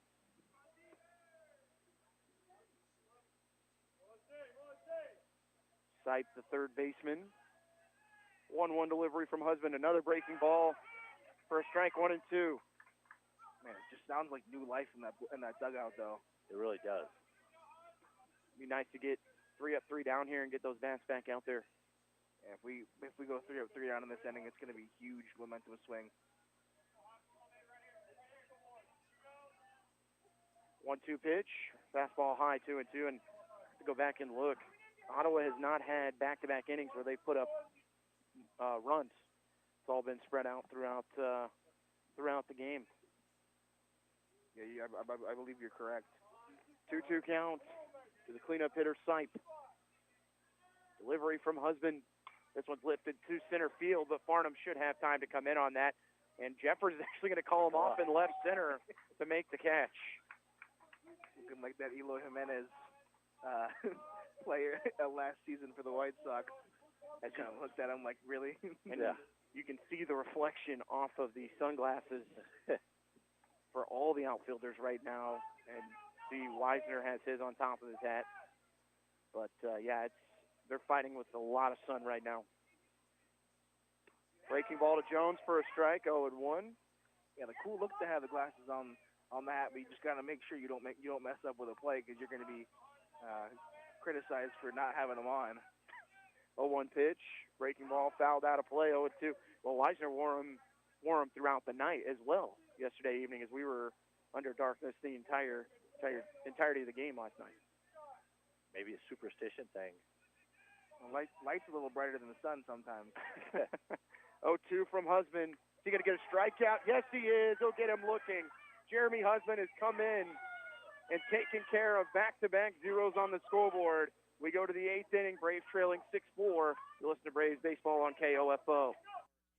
I perform for our high school choir director, who taught me to breathe from the diaphragm and sing from the heart. Speech, debate, theater, music. The performing arts teach valuable life lessons that typically aren't taught in the classroom. They help high school students learn leadership skills that prepare them to enjoy more satisfying, productive lives. Hey, I've got a question for you. Who will you perform for? This message presented by the Kansas State High School Activities Association and the high school in your community. Serving part-time in the Army National Guard has led to a lot of firsts for me. It paid for me to be the first person in my family to go to school. That education got me to the first day at my dream job, which I can still hold while I serve part-time. That job and the home loan benefits I got from the Army National Guard helped me buy my first house. I also know that I will be one of the first to respond if my community ever needs me. Sponsored by the Kansas Army National Guard, aired by the Kansas Association of Broadcasters and this station. Jeremy Hussman has come in, and as we look at, we'll look at his line real quick, and he's been tremendous, guys. Yeah, no, he's come in and done exactly what he needed to do, hang zeros, start to bring some momentum back, and the bats are starting to catch fire here. 2 2/3 so far for Jeremy. Just one hit and then 4 strikeouts on the afternoon as Ottawa trails 6-4, but they did score 2 in the 7th. As they score so far, have scored 1 in the 1st, 1 in the 4th, and 2 in the 7th. Kansas Wesleyan 3 in the 3rd and 3 in the 5th. Due up for Ottawa in the 8th, Sizemore, Aguilar, and Jeffers.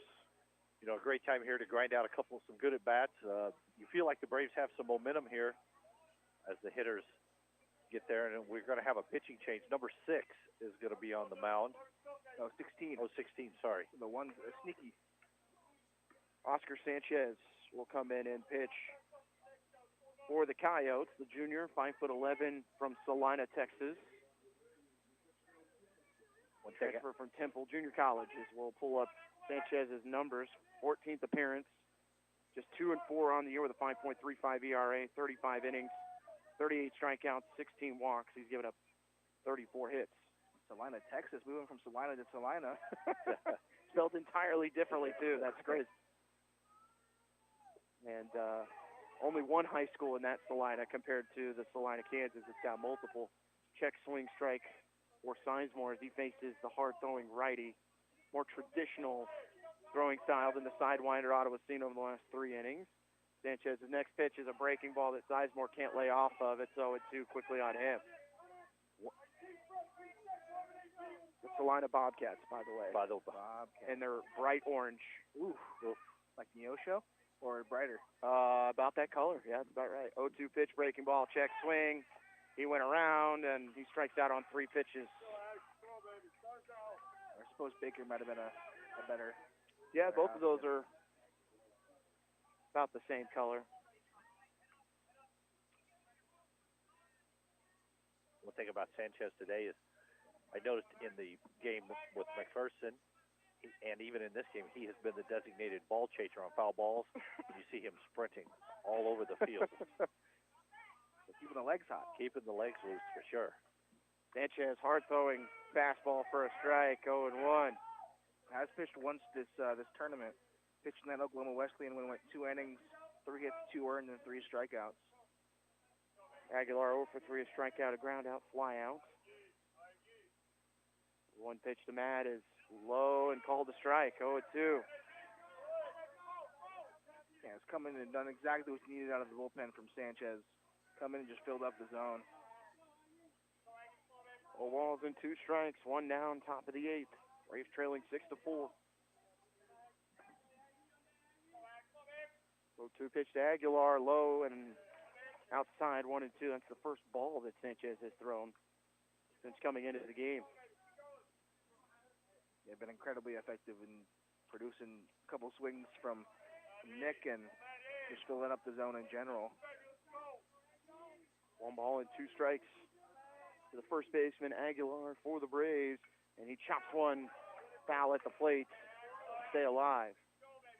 The thing about filling up the zone as much as you do with Sanchez, you could run into one here. You're not going to have to worry about not seeing something in the zone. You're going to get a lot of pitches in the strike zone. 1 ball and 2 strikes, 1 out. Braves just looking for base runners right now. Get on any way you can. Trailing by 2. 1-2 delivery from Sanchez. Breaking ball is going to strike him out, looking for the second out of the inning. Back-to-back strikeouts for Sanchez to start the 8th. They just completely froze him on that one.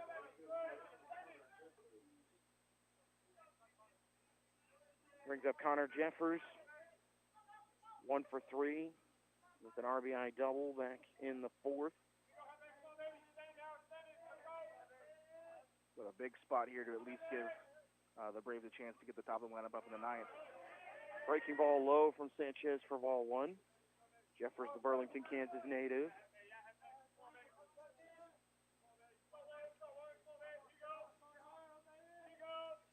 One 0 pitch fouled back and out of play. Jeffers, the transfer from Southeastern Oklahoma State. Matt, can you tell me who that mascot is? I'm sorry, say that again? Southeastern Oklahoma State. Any idea who that is? I do not. Sounds like a bird. 1-1 pitch. That one's popped up in the infield, but it does get out of play as it tails to the right side. The Savage Storm. Savage Storm. Blue and yellow. They actually use the 49ers old logo. Little, instead of SF, it's SE. Blue and yellow. Yeah. We think you maybe use like Omaha Storm Chasers, or that's a pretty cool logo for a storm. 1 ball and 2 strikes to Jeffers. Pitch on the way from Sanchez. Breaking ball low, 2-2. That's a tough pitch to lay off of as it broke late. Yeah, I've seen a couple of batters not laying off that one, but a good job of Jeffers on that one. 2-2 count, 2 outs, top of the 8th. Connor Jeffers is going to rip one down the line. That's a fair ball. It's going to get into the corner. He's going to turn for second. It's Connor Jeffers. And he's going to have a stand-up double, his second of the game. He jumped all over that breaking ball. Yeah, and he just hammered it between the bag and the third baseman diving. And once it hit on that turf, it just squirted into the corner, and his speed allows him to easily reach second base. One thing about once it gets in the grass here, if this is it, this is Alumni Park, that ball carries the turf all the way really into the corner where there's 3 bases in play, where here it just dies immediately out there. Yeah. And then like we mentioned earlier with the not being able to mow the grass as low because of the rain. Brings up Gabe Eckstein, the 8-hitter. He'll take low and outside. That ball gets by the catcher, and Jeffers takes third. Quick update on a score from the Heart of America. Central Methodist leads Mid-American Nazarene 6-0, top of the 4th, down in Ozark. And they've got Robbie Merced, who's an absolute tear this season. Oh, and then they've got one of the top starters in the country as well. Merkel, I think. He's out of Idaho, which is crazy. Huh. Pitched last year at the World Series. Oh, that's right, yeah. A lot of family there. I remember that. 1 ball and no strikes. Braves do have a runner at third. Eckstein at the plate takes low again for ball 2. Spradlin on deck. I mean, that's the thing you're going to see a lot with Sanchez is you're going to see that breaking ball. He's thrown it a lot already in the inning, and you saw Jeffers make him pay after seeing it 2 or 3 times in the at-bat. So got to be wary here if you're Sanchez not to leave another one hanging. 2 balls and no strikes to Gabe Eckstein. Gabe did reach on a walk in the first inning, takes low for ball 3. And I don't think that caught the catcher, Sandoval, in a very good spot. No. Just I think caught him in maybe the rib cage, just dropped straight down. Yeah, I just think maybe there was miscommunication there. I was just going to say that. Yeah. Jeffers at third, 3 balls and no strikes to Gabe Eckstein, takes low for ball 4, and Ottawa's runners at the corners with 2 outs. Would love to get one here, but need to get one for sure. And are we going to get another pitching change here from head coach Bill Neal? Looks like we're going to see it. He's going to see how many mound visits he has left. And now they want a full chat. But Ottawa, who first 2 batters in this inning striking out, guys, looked like it was going to be a 1-2-3 inning. Braves get a double from Jeffers, and then Eckstein draws a walk, and Ottawa can get something going here. Yeah, stuff still in play here. And, this mound visit, I'm sure, talk a little bit about pitching, but probably talking about some defensive stuff, too. How you going to play if start the runner, you're going to throw it through and try to throw him out, or, how does that going to play out? And then just reminding everybody about where to go with the ball when it's hit. And a conversation between Gabe Grinder and Zach Spradlin. Zach is 0 for 3. And you have to think maybe that conversation was about laying one down here, especially with his speed and the way he's been hitless today. Yeah, just maybe talk a little bit about patience, too. He's tried to reach out at that first pitch almost every at-bat today. You see third base all the way back, not even caring right now.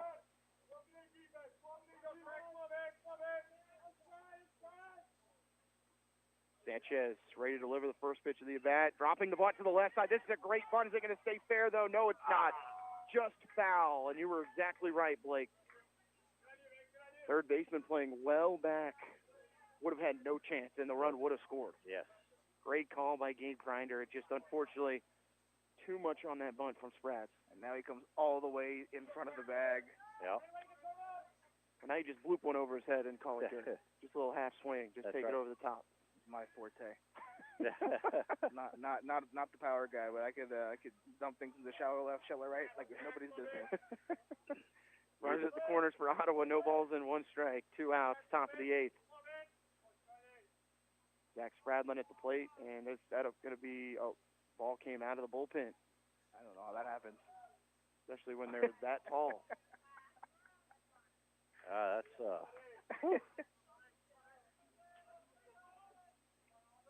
I have no idea how you even begin. They had one that went over where we were sitting earlier as well, so I'm not sure what they're doing over there. We were watching the previous game. 0-1 pitch from Sanchez, low, 1-1.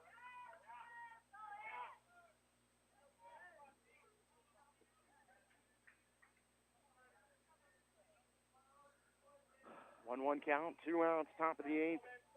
Ottawa trying to get one across here, trailing by 2. 1-1 pitch to Spradlin, chopped at the plate. Is off his foot, though. Look at all that spin, my goodness. That was a late call. Scared me a little bit on that. Yeah, it was. Spradlin knew it was off of him, though. Not many times do you not see him just hauling out of the box. I don't know if I was him. I might have taken off. I think he would have beat that. Almost like a bunt, but yeah, that one stopped right on the line. Spradlin has driven in 22 this year. Braves trailing 6-4. Top of the 8th. Runners at the corners. Zach Spradlin at the plate. Neither return to playoff, Zach. 1-2 pitch. Eckstein going. Breaking ball outside, and Eckstein takes second base. Down at 2-2. That's Gabe's second stolen base of the game. Read that perfectly as he was going, looking at that breaking ball. And even more importantly, now you've got two runners in scoring position, a base hit. And a good call overall with how many breaking balls Sanchez throws, especially with two strikes. 2 balls, 2 strikes to Spradlin. Runners at second and third for OU.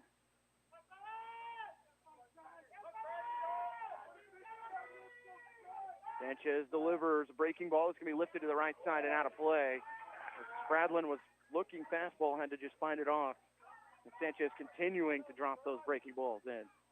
Yeah, always been the philosophy for Coach Grinder. We talked a lot about the B-hack in my first year or two.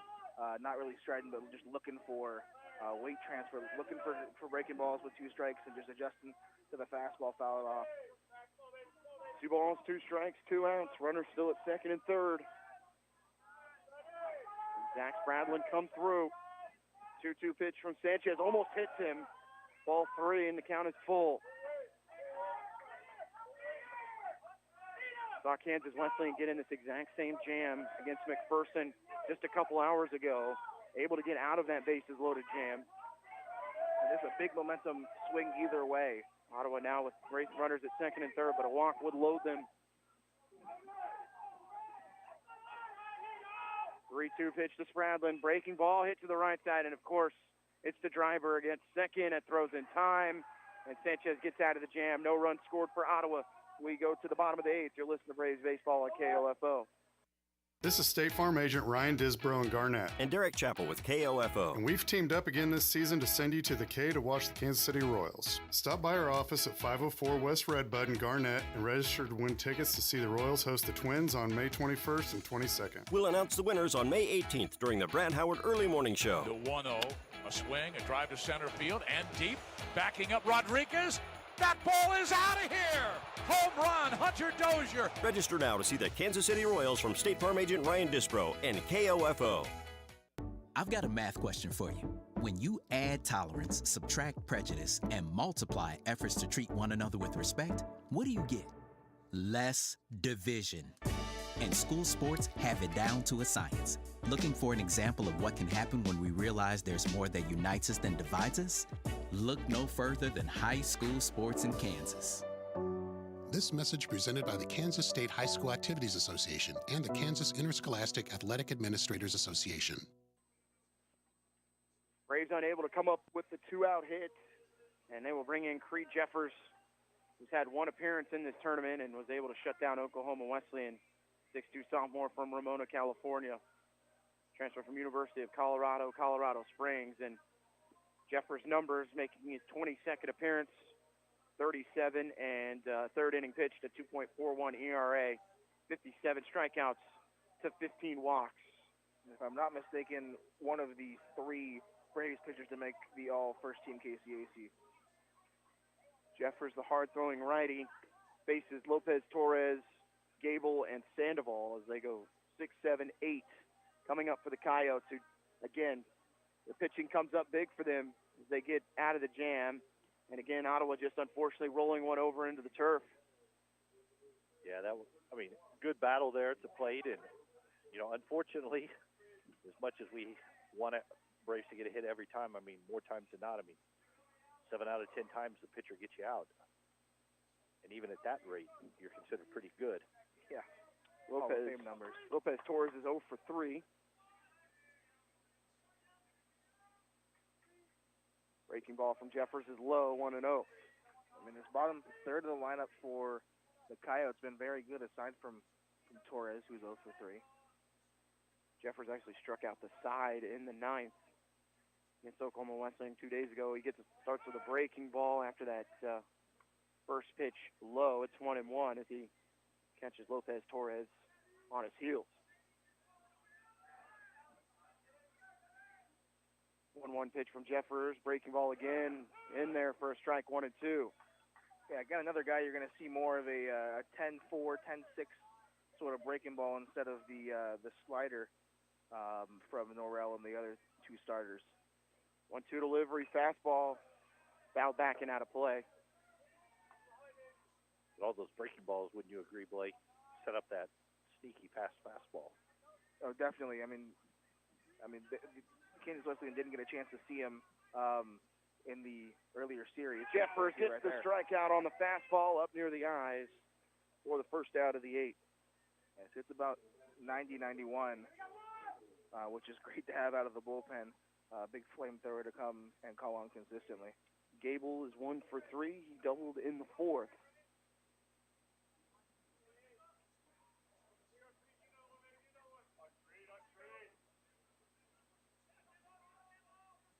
First pitch from Jeffers, high, 1-0.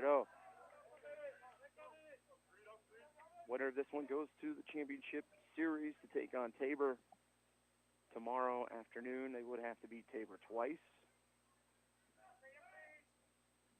1-0 from Jeffers, breaking ball that Gable offers that for strike 1. Had him completely fooled on that pitch, 1-1. Well, it would be a big win for both teams, especially Kansas Wesleyan, who has knocked off 2 ranked opponents today, but a big win for the Braves. They can come back and win, to prove they can come back and win. Haven't had a lot of those opportunities this year. 1-1 pitch from Jeffers, high, 2-1. Well, in these kinds of games end up being, the kinds of games you're going to end up playing in regionals. And let's just be honest. Yeah. Typically, it's going to be lower scoring, hard fought against quality opponents. 2-1 count to Gable, the 7-hitter. Fastball high again, 3-1. And not seeing the velocity we saw from Jeffers 2 nights ago. He just blew it by Oklahoma Wesleyan hitters. Yeah, he really didn't stand a chance on that one. He really came in and absolutely dealed. 3-1 pitch, right down the heart of the plate, 3-2. Went back to the fastball after missing high on the last 2. Now, we'll see if they come back with a fastball, but I know this pitching philosophy likes to go breaking balls in unorthodox counts. Breaking ball strikes him out. Great call, Blake. That one was out of the zone. Gable couldn't lay off of it. 2 down in the 8. Almost as if Blake was a catcher for Ottawa. You catch for Coach Grander for 2 years. You start to understand the philosophy a little bit.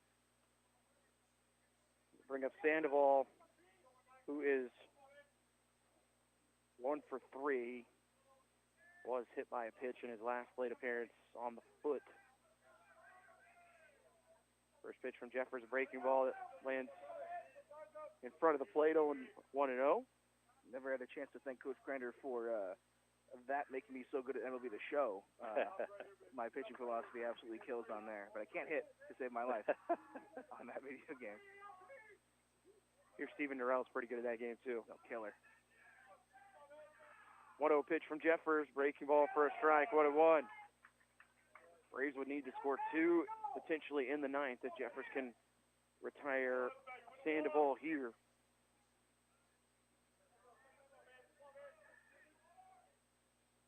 1-1 pitch is low, 2-1.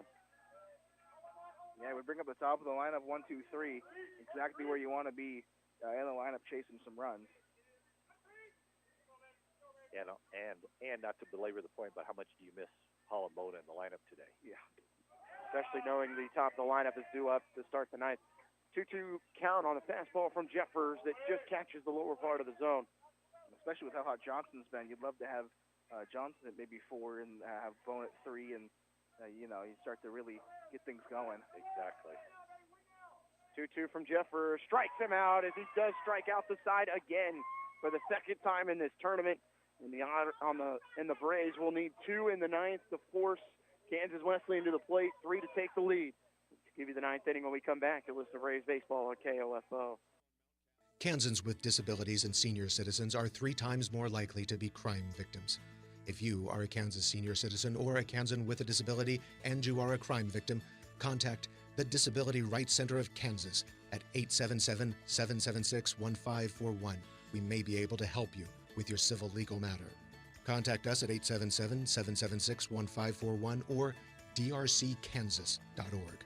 Once again, if you are a Kansas senior or a Kansan with a disability who is a crime victim, contact the Disability Rights Center of Kansas at 877-776-1541 or drckansas.org. We may be able to help you with your civil legal matter. The content of this radio ad is sponsored by the Disability Rights Center of Kansas and this station. It is supported by a VOCA grant awarded through the Federal Office for Victims of Crime as administered by the Kansas Governor's Grants Program. It does not necessarily reflect the views of the Office of the Kansas Governor or the U.S. Department of Justice. New pitcher for the Coyotes, it'll be the big righty, Ryan Sandoval, a 6'1 junior from El Paso, Texas, transfer from Howard Community College. As we look at the numbers on Sandoval, 19th appearance. He is 0-5 on the year, has 4 saves. That's the most on the team. 7.06 ERA. He's gone 29 in the third inning pitch, and he's has to go through the top of the Ottawa lineup. The Coyotes want to move on into the KCAC Championship Series. Yeah, already 1 save in the tournament, got a 2-inning save in the Oakwood series, an Oakwood game where he gave up 2 hits, 2 earned runs, but came away with the save. Kind of, it seemed like a manufactured save, but either way, a save nonetheless. A righty. It's off the warm-up pitches, similar to what we saw from Fred. I might have seen him just throw 1 strike out of about 8 pitches. So just be patient if you're Ottawa and look for your pitch if you're Jonah Weisner. But definitely taking to give a strike anyway. Normally the philosophy this late in the game. Top of the 9th in the KCAC tournament elimination game. This one's fouled out of play by Weisner. Well, not taking to give a strike, I suppose. Yeah. 0-1. Big hack from Jonah, who is 2 for 3, a double and a single. Did score a run in the 7th.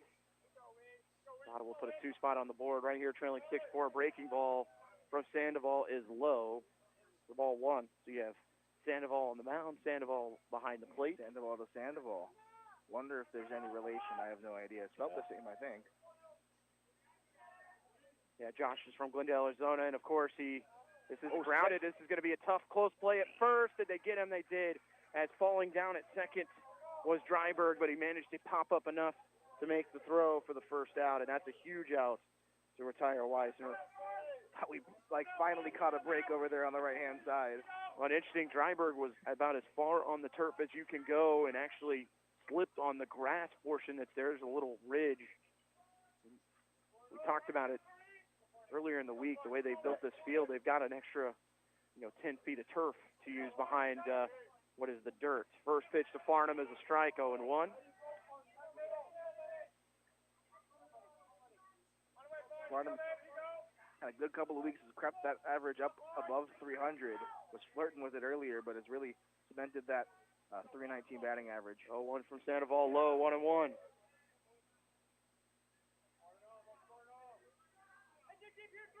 Braves trail 6-4, top of the 9th. Down to their last 2 outs. Trying to avoid elimination from the KCEC tournament.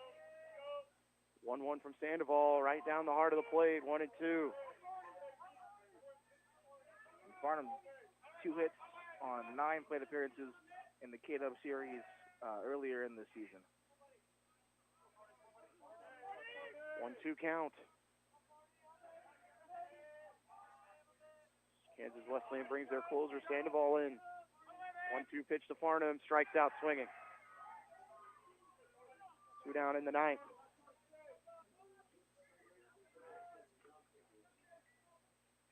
Solid to the last inning, though. 2 outs in a row, and then a little bit of late inning magic for the Braves. 2 out for Carson Johnson. His reach base 4 times. He takes outside for ball 1.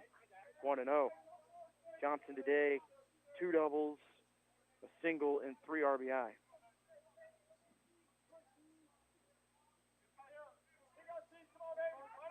The batter now completely in the shadows. 1-0 pitch from Sandoval.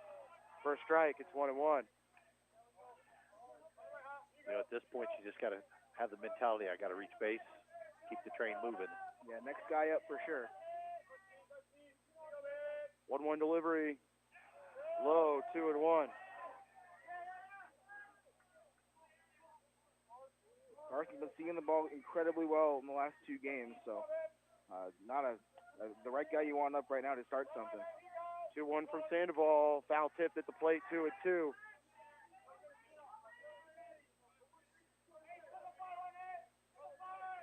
Two count, 2 outs, top of the 9th. Bases are empty. Carson Johnson at the plate. You hear Simplify being yelled from the dugout. Just need them to not make things too simple. Keep it simple, stupid. 3-2 delivery from Sandoval. Popped to the right side of the infield. Is it going to stay in play? Gets out. At least one more pitch here for Johnson.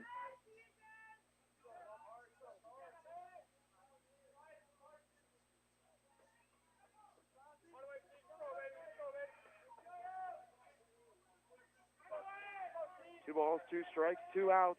Top of the 9th inning.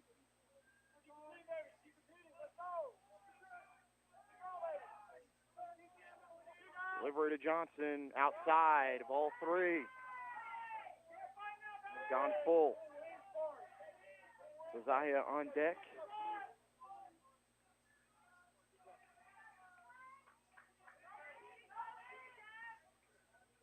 Three-two count, 2 outs, top of the 9th. Sandoval against Carson Johnson. 3-2 delivery, ripped to the left side. That's a base hit, and he stays red hot. 4th hit of the game for Johnson. Reaches base for the 5th time, and the Braves had the tying run to the plate in Logan Josiah. You know what they say, pressure makes diamonds. Yes. This freshman has just lit it up all year. KCAC tournament where legends are made. Josiah 0 for 4, a couple strikeouts and 2 groundouts. Got to trademark that as well. Yeah. Could do marketing for this tournament, I tell you what.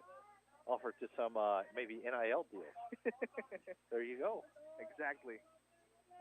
Johnson not afraid to swipe a bag from time to time. Does have 1 stolen base today. I actually don't know if NIL has made its way down to NAIA. Oh, yes. Or if they ever really cared. Yeah, there was one of the first ones that made quite a bit of money was from an NAIA school. Women's volleyball player. Oof. Good stuff.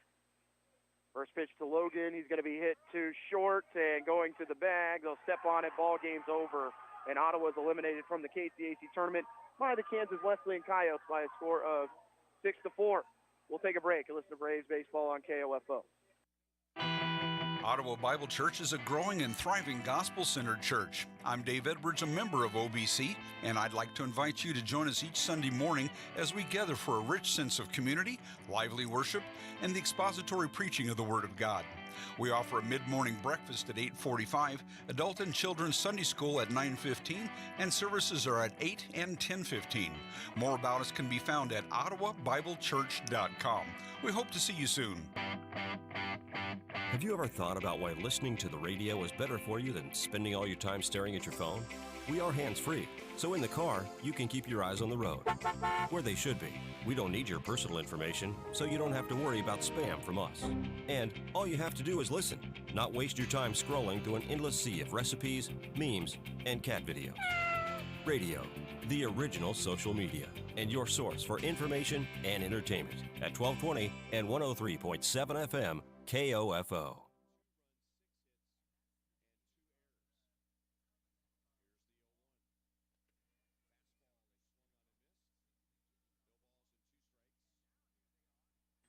Braves finished their trip to the KCAC tournament as they go 1-2 as they defeated Oklahoma Wesleyan on the first night, falling to Tabor last night, and they fall to Kansas Wesleyan today. Season not over for the Braves as they do finish the season up to this point at 42-8 prior to the national tournament. And we'll wait to see where they go as the selection show will be on Thursday, May 12th at 4 p.m. Reminder, softball also qualifying for the national tournament.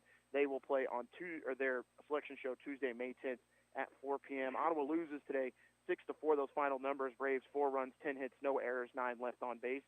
Kansas Wesleyan 6 runs, 10 hits, 2 errors, just 5 left on base. As we saw the Coyotes really get to the Braves ace Stephen Norrell today. Jeremy Hussman picked him up, but the deficit was just too much. Yeah, almost great pitching from Norrell. No mistakes really on the mound, and no free bases. Just left too much over the heart of the plate, and the Coyotes who are hot this tournament just stayed hot. Yeah, I mean, it was not a typical Stephen Norrell kind of day, and not to blame him. The Braves bats really didn't come alive until the last half of the game, and really that was kind of the whole tone for the entire tournament. Outside of Carson Johnson, most of the Braves bats were fairly uneven, we should say, across Final score, Kansas Wesleyan 6, Ottawa 4. Braves will wait to see where they go for the NAI National Tournament and what regional they will go to. Have to think they are no worse than a 2-seed, guys. We've heard some things could be Indiana, could be Nebraska, or they could send us all to California. You just don't know at this point. And it's been a tremendous season so far. Excited to see where this team goes going forward. Definitely some lessons to be learned. These were 3 close games. They were all decided by a couple at bats here or an error there. And you mentioned it, Blake. Braves haven't really played a lot of close games this year, and unfortunately these didn't go their way, but definitely things you can take going into the regional here in a couple weeks. Yeah, definitely lessons to be learned, especially with regionals. We talked about it during the broadcast. Regional is going to be close games. You're going to have your best pitchers, and everybody's gassed up, juiced up to go to Lewiston. So at the end of the day, you take these lessons, you move on, and you hope you get a favorable outcome to get to Lewiston. I want to thank Matt Kincaid and Blake Griffin for all their help this week. It's been a lot of fun. We've caught a lot of games, and they've been close games, and we saw softball make a run yesterday all the way to the elimination finals as they did play 3 games starting at noon. Then we got to finish it off with some baseball last night. And again, want to thank Great Bend for allowing us to come out here and broadcast. Looking forward to calling a few more over the next couple weeks as we'll be there for all of it, all of your KOFO coverage. We'll have every single softball and baseball postseason game coming up in a couple weeks. For Casey Weeder, I want to thank all of you for listening. I want to thank Hamp Ginola for his work back in production. And for all of you listening, have a great evening. Braves do fall 6-4, but we'll be back here in a couple weeks for the national tournament. You can listen to Braves Baseball live from the KCAC Baseball and Softball Championships on 1220 and 103.7 FM KLFO.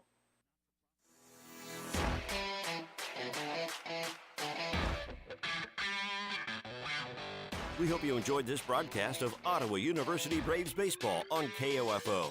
Brought to you by Quality Structures, Dingle & Son Mortuary, Sutton's Jewelry, Advent Health Ottawa, and by Ottawa University, Kansas State Bank, Ottawa Recreation Commission, Lamb Roberts Price Funeral Home. OU Braves Baseball on KOFO is also brought to you by Adamson Brothers Heating and Cooling, CarStar, the Ottawa Herald, and Arvest Bank. For more information about our next OU Braves sports broadcast, visit the KOFO sports page at KOFO.com and listen Monday through Saturday for the KOFO sports calendar. This has been an exclusive presentation from your sports source for East Central Kansas, KOFO.